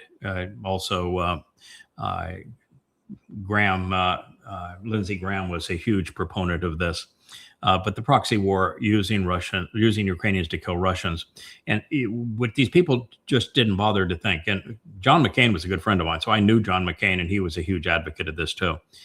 Is that the likelihood of you winning and arming a proxy to go kill Russians is slim, and all you're trying to do if you win, you want to divide up Russia and claim their assets. Which is immoral. It's like what we're trying to do in Venezuela. That's just grossly immoral. But what if you actually win? If you actually win, do you think that a country like Russia, that has the most nuclear weapons, is going to say, "Oh, you got us, so we're just going to lay down and you can have us"? Or do you think they're going to fire those nuclear weapons? So, if when winning is losing, you ought not be doing it. The same thing is true with Israel and Iran. Israel cannot control Iran. There is no example of an Islamic country having regime change and it turning out peachy keen. So by continuing to poke the Iranian mullahs, and listen, I'm the most outspoken person against the Islamic rule. 55 Islamic countries, they're the hellholes on earth. It is disgusting what they have done. They are the ultimate colonializers. They are ruthless with their apartheid, and they have been horrendous with their genocide. So I'm opposed to them. And the Persian people deserve better than Islam. They were conquered in that first 100 years of Islam. They were ruthlessly conquered because they were weak, as was the world, because the Romans and the Persians had been beating each other up to the point that they were just both out of steam. They had killed everybody they could fight. And so by the time that the first Muslims came along, they were whooped. And so it was they were pushovers, and the Muslims just, they raped, plundered, enslaved, and killed upwards of 200 million people in 100 years. Anyway, Israel is not thinking this through. Israel cannot occupy Iran. Israel cannot conquer Iran. Yes, Israel can bomb Iran, but the last bombing, as I said, was just going to make a bad situation worse. It's exactly what it did. It's 6 months ago. And everybody was saying, "Oh, wow, we annihilated them, man. We ended their nuclear program. We taught those Iranians a lesson. Boy, aren't we great?" No, Israel suffered badly in that conflict. And if Trump hadn't ended it, Israel probably would have been destroyed. But here's the problem that nobody wanted to think about, and that is that the enriched uranium had already been moved out of Fordo and the other facilities, Nance, that they bombed, and they already had enough uranium-235 to build, because they had a tritium factory. They could build upwards of 30 nuclear warheads. Already had all that material. They already had all the technology to build them. They already had all the rockets to launch them. And so the U.S. and Israel accomplish nothing by bombing them. And I said, within 6 months, you're going to find out that you didn't accomplish anything but make them mad. And making them mad is a real big problem now, particularly after Trump went into Venezuela, that was supplying oil for China and doing some diversion for Russia, because now they are even more dependent on Iran. And so there is no chance that the U.S. and Israel can go play bomb Iran and not engage the Chinese and the Russians. This is really stupid on our part and on Israel's part, with the kind of weapons that will be deployed, because there is no chance that Russia is going to allow America to take Iran from it, nor is there any chance that China is going to allow that. So I don't know what people are thinking with all their belligerence, but this is certain to start World War III if they do it again. And the last time, you got to learn from your mistakes. You have to leave them out. Yeah, the last time it was that terrible mistake, and this one's a mistake too. And people just not thinking. Oh, he's having a rough time. I went, this time a year ago, I was writing posts about my admiration for this man, because I've been an entrepreneur. I know how hard it is to start a company, take them public, which I've done several times. I know how difficult it is what he's doing, and he was spectacular at it. And so I when everybody was trying to poke holes in him, I was writing favorable articles about him and what he had achieved, and particularly some of the things he'd overcome in his life. And then when he decided he was going to become part of the Trump administration and start that Doge thing by not working through Congress, but pretending that he is, like Trump, CEO of the world, I said, this is going to fail. You have no chance of succeeding under this basis, because Congress controls the purse strings of this nation vis-a-vis the Constitution. And so the way you're going about it has no chance of success. And all you're doing is you're announcing things to make people mad, but you're not producing any indictments. And so if you can't produce indictments, then you shouldn't be making the statements and the accusations. You're just embarrassing yourself here. And nothing that you're going to accomplish will stand, because the courts will overturn it, because the president doesn't have the authority to do these things. It's Congress. And I said, because he is an OSPI, he suffers from Asperger's. He is particularly susceptible to the personality type that is Donald Trump as a psychopath. The psychopaths eat OSPIs for lunch. And I said, you're going to be spit out. This is going to be a really horrible experience for you. And I, pretended like, if you hashtagged him and ampersand him, that, maybe he would listen. He didn't. And he has, over the last month, he's just lost it. His claims on what he's going to do with SpaceX and what he's doing with Tesla and what he's doing with Optimus, they're not even in the realm of reality. He is selling nothing but hype. He's a man that has lost it all, really. I mean, it is crumbling around him. Optimus is more fraud than real. Tesla is in free fall as an EV company, and SpaceX has nowhere to go. There is 0% possibility that we're going to send men to the moon to live on the moon. We can send them to die there, but that'll cost $1 trillion, and that's all we can do. And so SpaceX has got no place to go. Tesla is in free fall, and Optimus is not the solution. And X has become an utter swamp, and this is the problem. And it's become a swamp because he is now exposing himself as an absolute racist. He is promoting white supremacy, and he's just lost it. So it's he's now got 3 countries that are talking about banning X, and you can't defend him.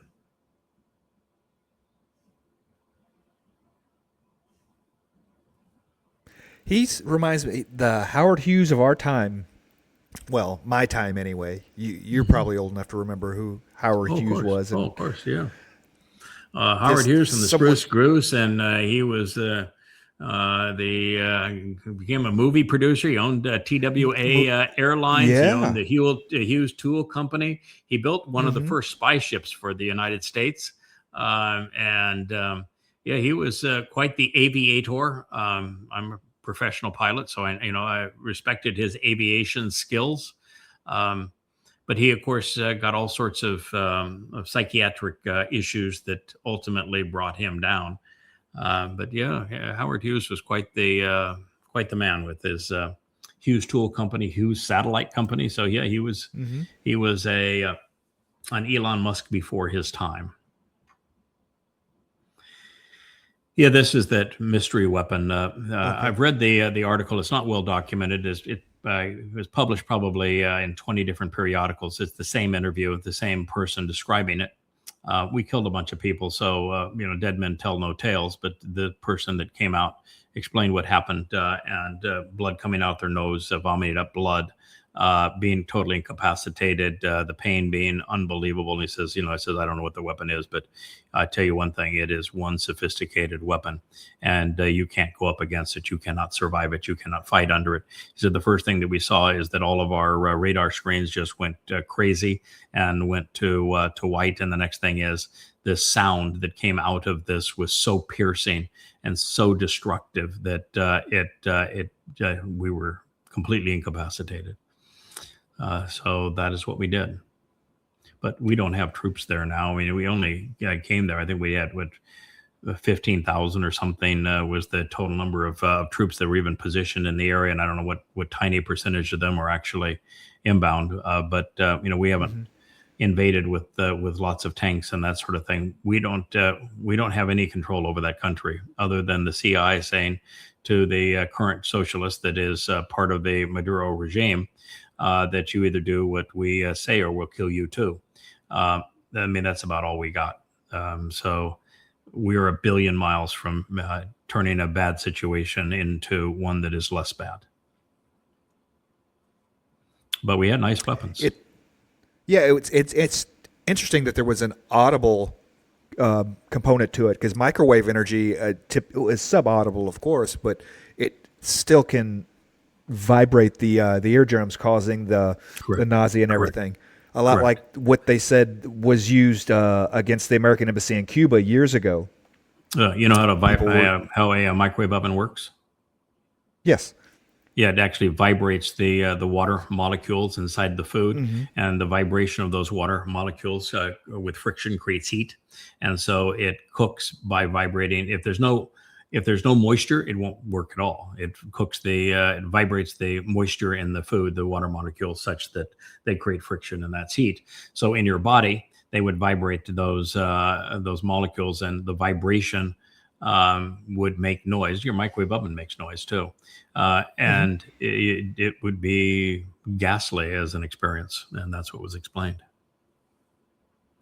All right, so this is saying that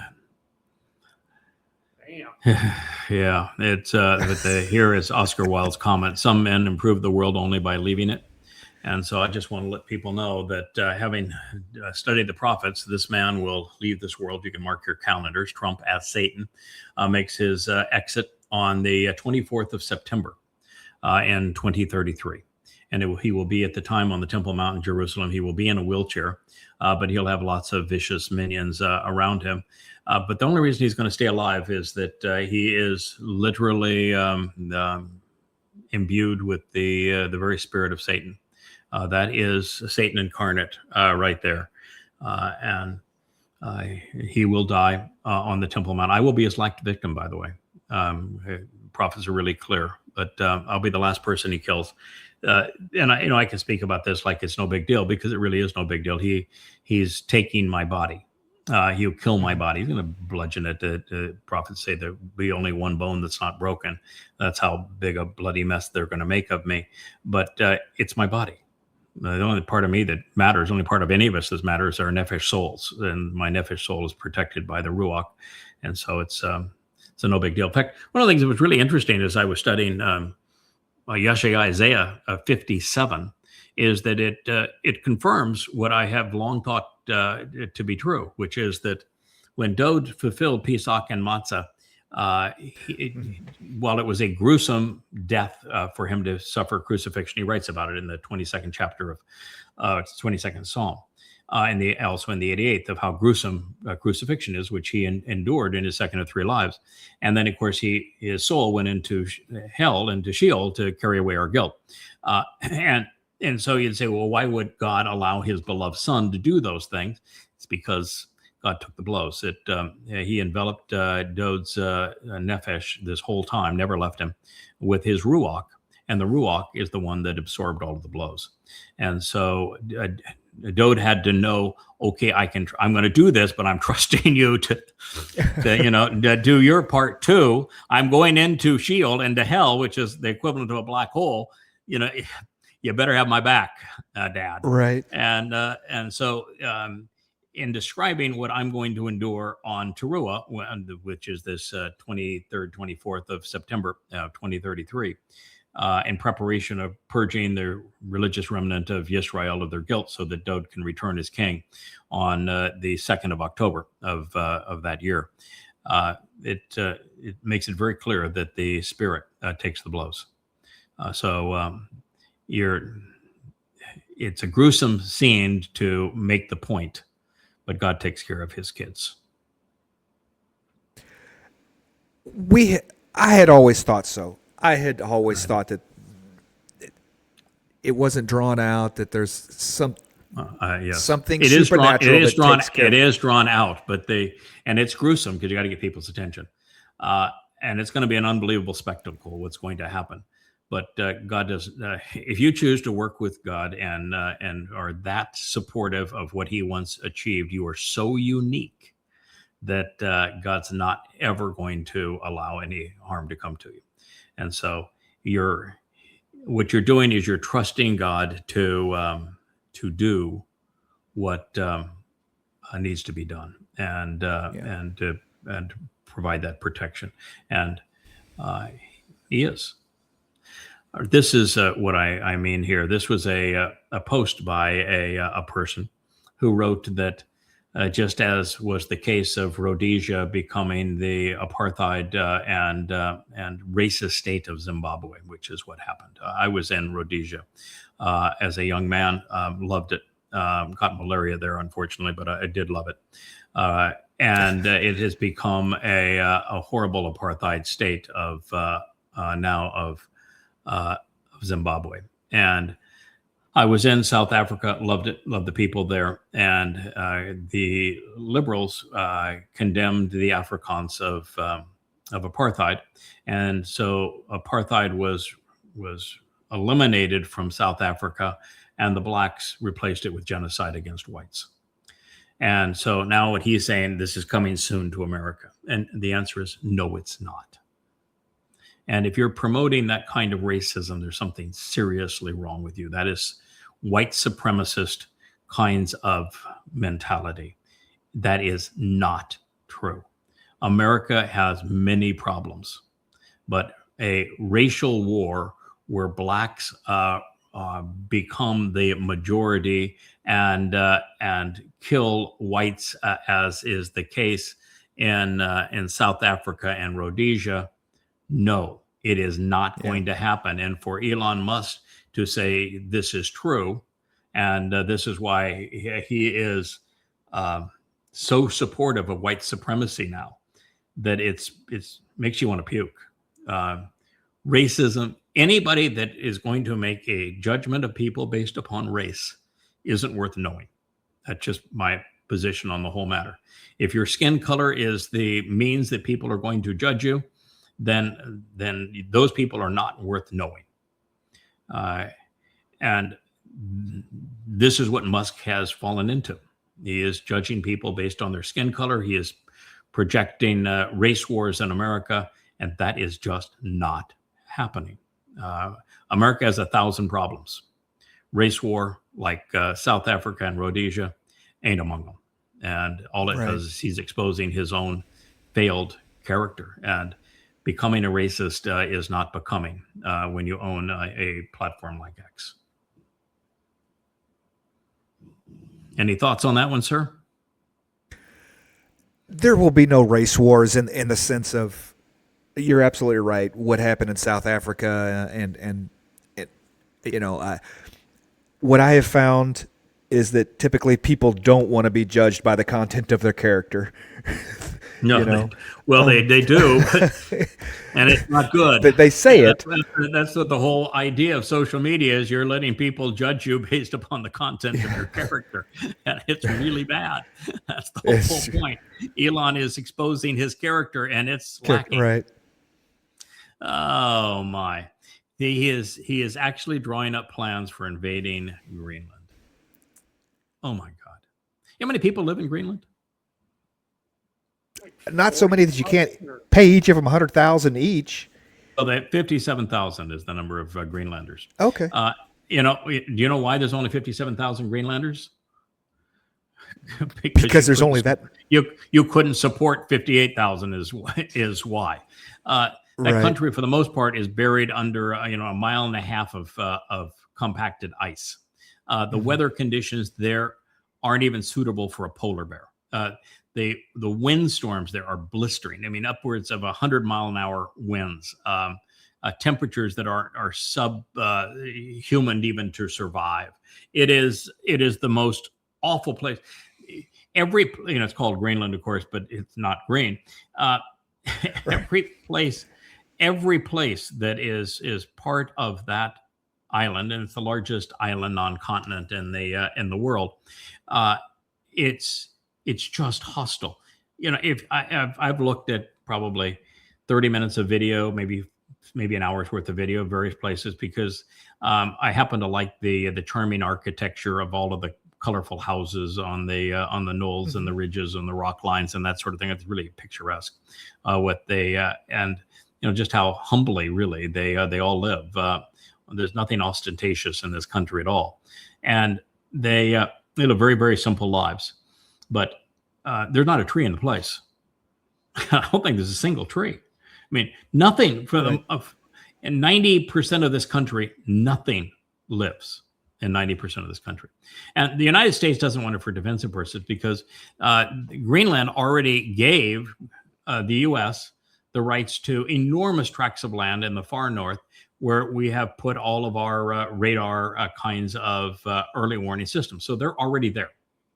So there's no taking over Greenland because you need the early radar knowledge, because that's where the missiles are going to come in from Russia.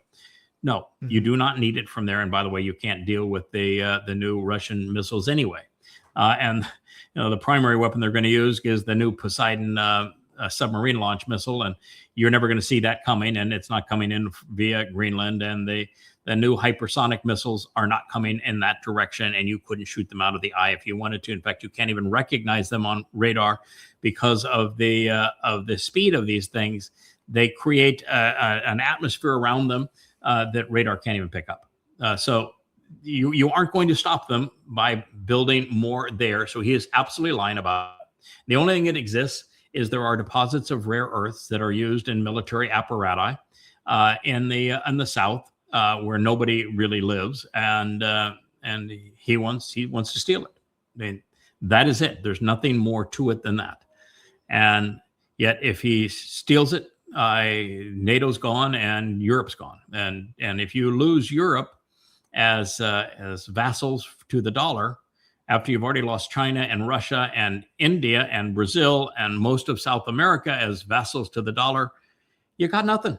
You've destroyed yourself. It's suicide. I mean, this is a suicidal ploy by a man that's completely out of control. Didn't Denmark controls whatever Greenland? I thought I read a while back that Denmark was or had funded its social programs out for like 30 years or something due to the natural resources that were in Greenland, that they were somehow, what's the word, taking a mortgage out on them or something, that was what was Denmark funding Denmark's social programs. everybody talks about, socialism works so great in Denmark and the Netherlands and up and those three northern places, Sweden and everything. And by the way, It's the it model doesn't. By for the way, it socialism. doesn't. They've lost right. They've lost control of those countries, not only by immigration, but they've lost control of those countries economically. Their businesses are all faltering, and in their you're dealing with countries the size of large families. So it's not it's like running a kibbutzim in Israel. If they were, or were they, or if they are not, the fact of the matter is that Denmark did acquire the Greenland. I don't know, about 100 years ago, I guess, maybe 200 years ago, something in that range of time. But they have given Greenland autonomy because colonialization doesn't work anymore. They have given Greenland autonomy, and Greenland has the opportunity to vote for any amount of autonomy they wish to have. And so it's really the choice, of course, of people. Do you want to be part of this belligerent piece of crap here, or apart from him? And they live very simple lives. They don't want to be part of it. It's 90+% saying, hell no, we don't want to be part of it. They're very simple people, all basically the same Inuit, the same ethnicity. They live extremely simple lives. They're mostly fishermen. And no, they don't want any part of it. And the reason that Europe is so upset about it is that this is has much closer ties to Europe than it does to the America. And if Trump's just going to undermine a NATO member like this and take it, right, then Europe's saying that what's the purpose of NATO? What's the purpose of the United States? Obviously, it's not a matter of we can't trust him. We can distrust him. Yeah, you can't do business with somebody that's just going to show up and take whatever they want. Correct, which is what he does. We could trade. You want those rare earths that are on Greenland? Buy them. We'll mine them for you. Well, let's get a contract for that. But no, we're just going to show up and take it. Correct. That's what we do. It's what he said with the oil in Venezuela. We're just going to take it. Mm-hmm. What he said to the people in those boats. We're just going to kill them. We're going to kill a bunch of them. No problem. We're just going to kill a bunch of people. But we can't take the oil because we have no infrastructure to get it out. Now he found out after he did all of this that no, we really can't take the oil. And we really can't convict Maduro on being part of a drug cartel because the CIA had started running that drug cartel. So that's a problem too. Oh, well. When you don't think things through. Oh, yeah, this is where I made my statement. And I'm sure there's people that don't like this very much. But the fact of the matter is I don't take well to people that are out of control, that think they're a big time operator because somebody gave them a badge and they do something that is threatening to me. I'm going to stand up against them 100% of the time. And so if I were in a situation where I had somebody trying to yank me out of my car when I had done nothing wrong, and they want to yank me out of my car, which is what one of the officers was doing, trying to grab the door and trying to reach in there and grab her and pull her out of her car. And another one that pulled his pistol before she was moving in that car and swore at her and then fired at her with 2 of the 3 shots through the side window, blowing her head off. Being in that situation, the intelligent thing to do is, rather than die, or rather than being sent to a concentration camp and having your rights deprived by these idiots, the intelligent thing to do is to take out that person that's threatening to kill you. That is self-defense. And in her case, that would have been the right call. She did not make that call. She turned the wheels of the car to miss him, and she died as a result. I'm not sure there's a lot of people out here that are going to agree with me on that, but that's my response. I'm not going to put up with that shit. By the way, I have an exceedingly well-equipped protection agency. You can't see any of them, but I am telling you that if you want to come and improve your point, you're a Muslim, you don't like what I'm going to say next, you're a MAGA, and you don't like my defiance of ICE and you trying to deprive people of their liberty, come at me and see how it works out well for you. I have upwards of 10,000 death threats for having written Prophet of Doom and now Goddamn Religion, and I never duck for cover. If you want to know my protection plan, you can read the 91st Psalm. It's all outlined for you right there. So I'm impervious.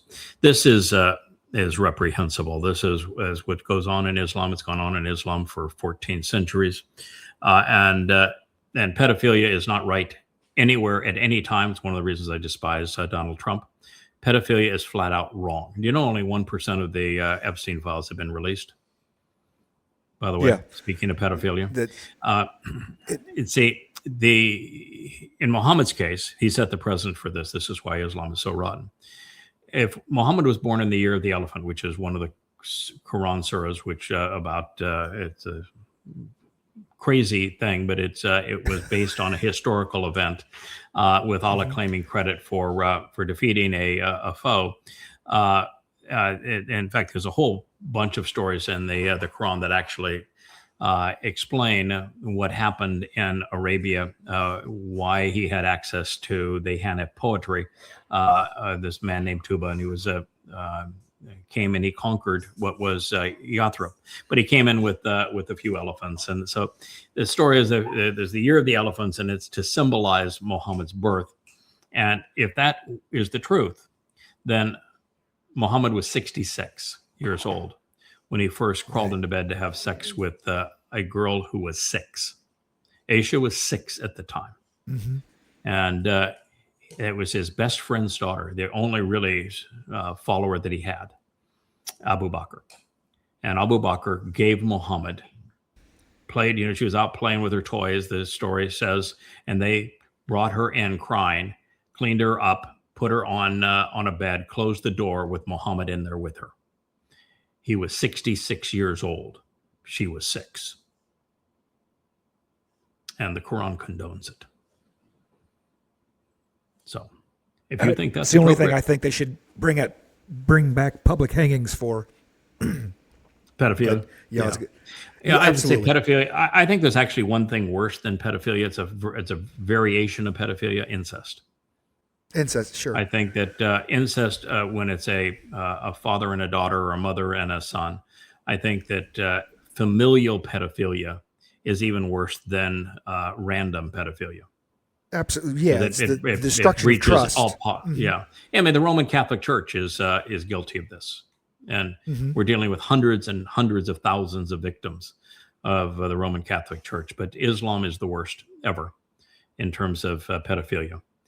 And so it's just an astonishing thing that you have progressive liberals rallying with Muslims for the genocide of Israel, when Islam is the most repressive religion ever conceived in terms of its abuse of children and of women. And if you're willing Muhammad to cut children's genitalia and pump them full of drugs, I'm pretty sure that pedophilia isn't a problem for you. Is it a deal breaker? 250 million Muslim girls have their genitalia disfigured, cut, so that by their they families. maim, so that they can feel no pleasure in sex, and so that they can be sold for a higher price virgins, because in Islam there is no love. It's control, and they don't give a crap that the woman feels no pleasure. As a loving man, you cannot have a favorable sexual experience if the woman feels no pleasure. If it isn't mutually pleasurable, it isn't individually pleasurable if you are a decent human being. And yet in Islam, it's perpetual virgins in paradise, and it's women with clitectomies, such that it's strictly about control and conquest. In fact, if it wasn't for Muhammad coming up with the idea of he could lure men to fight for him by promising them absolute control over women. You can beat them, you can rape them, you can do anything you want to them. They have no rights. That is what motivated men to fight jihad and be terrorists for Muhammad. And it's as pervasive in the religion. It's endorsed by Allah. If you don't think what I'm telling you is the truth, then go prove me wrong. Go read the 5 volumes of Goddamn Religion, and you write me a letter of apology once you're through, because that is the truth. Well, I have some of the sirs cut for some of our Islam videos, so yeah, I'm not going to try to prove you wrong.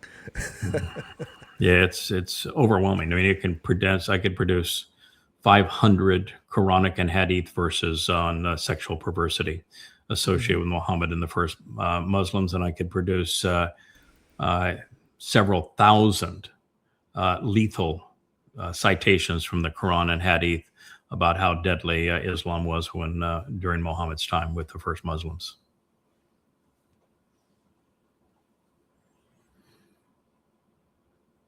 And this was in Iraq.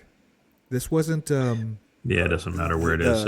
In Pakistan and Afghanistan, it's Bachiba. They do it to little boys, and other places it's with little girls. It's in Saudi Arabia, it's slaves. They bring in women under false pretenses all the way up the line, all the way up to MBS.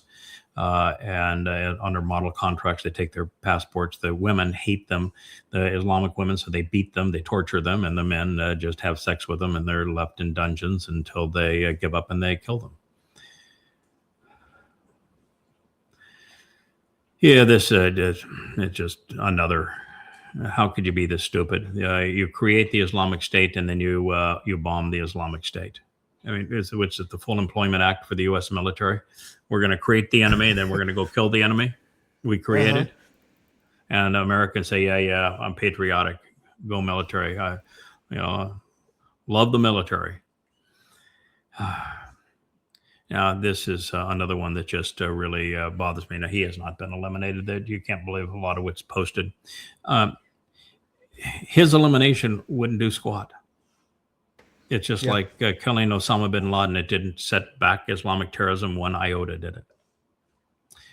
Killing Muammar Gaddafi, killing Saddam Hussein, typically counterproductive. Assad leaving that country. No, it doesn't change the nature of the religion. And I've made probably the biggest inroads in Iran in that Prophet of Doom, my first book on Islam, had a higher per capita readership in Iran than any other place on earth. And over that 10-year period that it had such high readership there, it's now goddamn religion, free at YAHOWAH.com. That during that time, the percentage of Iranians who referred to themselves as Sunni Muslims went from in the 80 percentile down to about 30. Wow. And so Shia Muslims declined rapidly. And I received more emails from Iranians than any other place on earth pursuant to the help that Prophet of Doom provided in demonstrating that Islam was rotten to the core and that Allah was not a god, Muhammad was not a prophet, and that women are grossly mistreated in the religion. So I've had a huge positive influence on helping Persians return to being Persians again and not Muslims. But I also am a student of world history and particularly of the CIA's malfeasance. And regime change does not work in the Islamic world. It never has. So what are the likelihood that if those young men and women who are rioting and revolting in the streets are going to form a positive, free enterprise oriented, freedom of speech basis for democracy, it's about nil. And well, they can't. They're not forming anything. They're fighting against something. They're not fighting for something. They have. We don't know what we want. We don't know where we're going. We just know we don't like this, and that never works. No, and this particular one is different than the previous ones. The previous two were over the hijab women saying we want some rights, and both of those they said, oh, this is going to be it for the regime, and of course the regime survived both of those too. And then this one is actually over socialism. These morons have destroyed the country. They nationalized all businesses. They couldn't run them. They destroyed all free enterprise, and they just destroyed the country economically. And so this is over the collapse of the currency and the demise of the country economically. They can't even want a water system. There's no water in Tehran anymore. No water. They can't keep the lights on. So they're dunderheads running businesses And one of the things you learn in business the only chance you have of a business succeeding or economy succeeding is you have to have people that have greed motivation, selfish motivations for themselves and their families, working to better their lives and the lives of their family. Without that, there is no progress. There is no motivation for anybody to show up. And what you get is a stagnant society where everybody becomes impoverished and everybody loses freedoms, because those kind of people have to be controlled because they're otherwise miserable, just as they are here in Iran. And that the larger an institution, the less efficient it is. Socialist, communist governments are concentrations of power, and they become exceedingly inefficient. So that's what happened with Iran economically, of course. Religiously, Islam is a religion that will not tolerate freedom. The Quran is very clear. There's no freedom for Muslims. The religion name is submission. So Allah calls all Muslims his slaves. So there is no freedom in this religion. There can never be an Islamic democracy. And so what are they going to? That is the $1 million question. And if you think they're going back to a monarchy and they're going to bring a king back, these young people aren't going to do that. And so what are they moving to? I'd love for them to overthrow the regime, but I've seen them overthrow regimes, and we ended up with Libya, where the main commodity now in Libya is sex slaves. And the main commodity now in Syria is jihadi war against minorities. No, it doesn't work. So it's a horrible mess. I think I wrote on a post about this. If they wait long enough, the Persians in Iran will have their king come back. The real Lion King. The real Lion King. Well, it won't be their king, and most of them won't be here. But the Lion King is coming back, and the lion is the Lion of Judah, and the king that is returning is David, who we spoke of in the beginning of this program. So, yeah, it's going to happen. It's just that they're not. They won't be around to. Yeah. No, and you just got to think it through. It's all those riots that were taking place when you had millions of people in the street in Turkey, and I said, I don't think this is going to happen, and it didn't happen. Mm-hmm. Yeah, we can leave it on Winston Churchill there. You have enemies good. That means you've stood up for something or someone sometime in your life. When you have formed strong conclusions because you've done the research, you know what's right and wrong, and you're not afraid to say it. You'll stand up for what is right. You'll stand up against what is wrong. You're going to have lots of enemies. And walk a day in my shoes, and you'll see just how many enemies a person gets. In fact, you want to be hated by everybody, speak for God.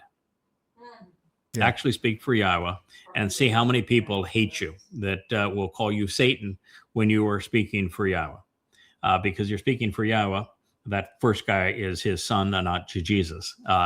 You're speaking for YAHOWAH, Allah's not a God. You're speaking for YAHOWAH. There is no value. In fact, rabbinic Judaism is completely counterproductive. You're speaking for God. Socialism, Marxism is a failed solution. If you're speaking for God, you're going to despise the MAGAs. So you want to speak. You want to have enemies. Speak for YAHOWAH. It's the fastest way to develop enemies. It's why YAHOWAH constantly says, if you're going to speak for me, you need to be shazak. You need to be tough as nails. Mm-hmm. And he wants people that are fierce. He wants people to do this, to stand up for something. God's constantly, I want you to stand up. I want you up on your feet. I want you to stand up against the crowd. I want you to be set apart, which means I don't want you to be common. I don't want you to be religious. I don't want you to be political. Stand apart from those things. Stand opposed to those things and be tough in your stance against those things. And so this is the answer. Now, you don't have to be a chain-smoking alcoholic to get to that point, but nonetheless, I guess he didn't drown all of his neurons and Scott. You're talking about Winston Churchill. Yeah, Winston Churchill. Yeah. Yeah, Winston Churchill, and that may not be Winston Churchill. That may be somebody else that made that quote, but that sounds like a Winston Churchill quote. He kind of that picture looks like a young. It Winston looks like Churchill, Churchill, yeah. but it could be somebody else. But yeah, Winston Churchill was quite the character. He actually had his doctor write him a note when he came to visit the United States during Prohibition that he, for medicinal purposes, he had to have a certain amount of alcohol every day. And particularly with meals, and so it was really interesting. So yeah, this may be another man, and I have misappropriated the quote, but nonetheless, it is sound, and he sure looks the part. Yeah, it looks just like him. Yeah, is there any way we can play our Wookiee as an outro at this point, because we missed him coming in.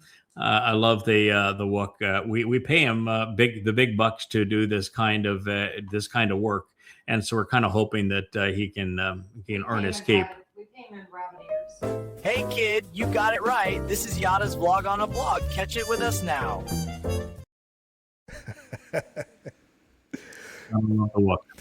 That's our beloved Wookiee. He was up here for the show most of the time. I think you might have been able to see him wag his tail, and I think he went after Orange Man one time. He was starting to growl there at Orange Man. I saw that, yeah. Yeah, I give him credit for that. He has good judgment, that kid. So I think we've done our 2 hours and 15 minutes. That's probably good enough for this program. Love doing the vlog on the vlog. What a mess the world is. There's so much to talk about. I'm sure we could do this for 10 hours a day, 7 days a week. There's that much to talk about. We need to bring back the recliner chair, though. Yeah, we do. Studio. We're going to do it for 10 hours. Yeah, I want to be back in my recliner chair and do it. Thank you, Kevin. Have a great rest of your day. Pleasure to be able to do this with you. Thanks so much.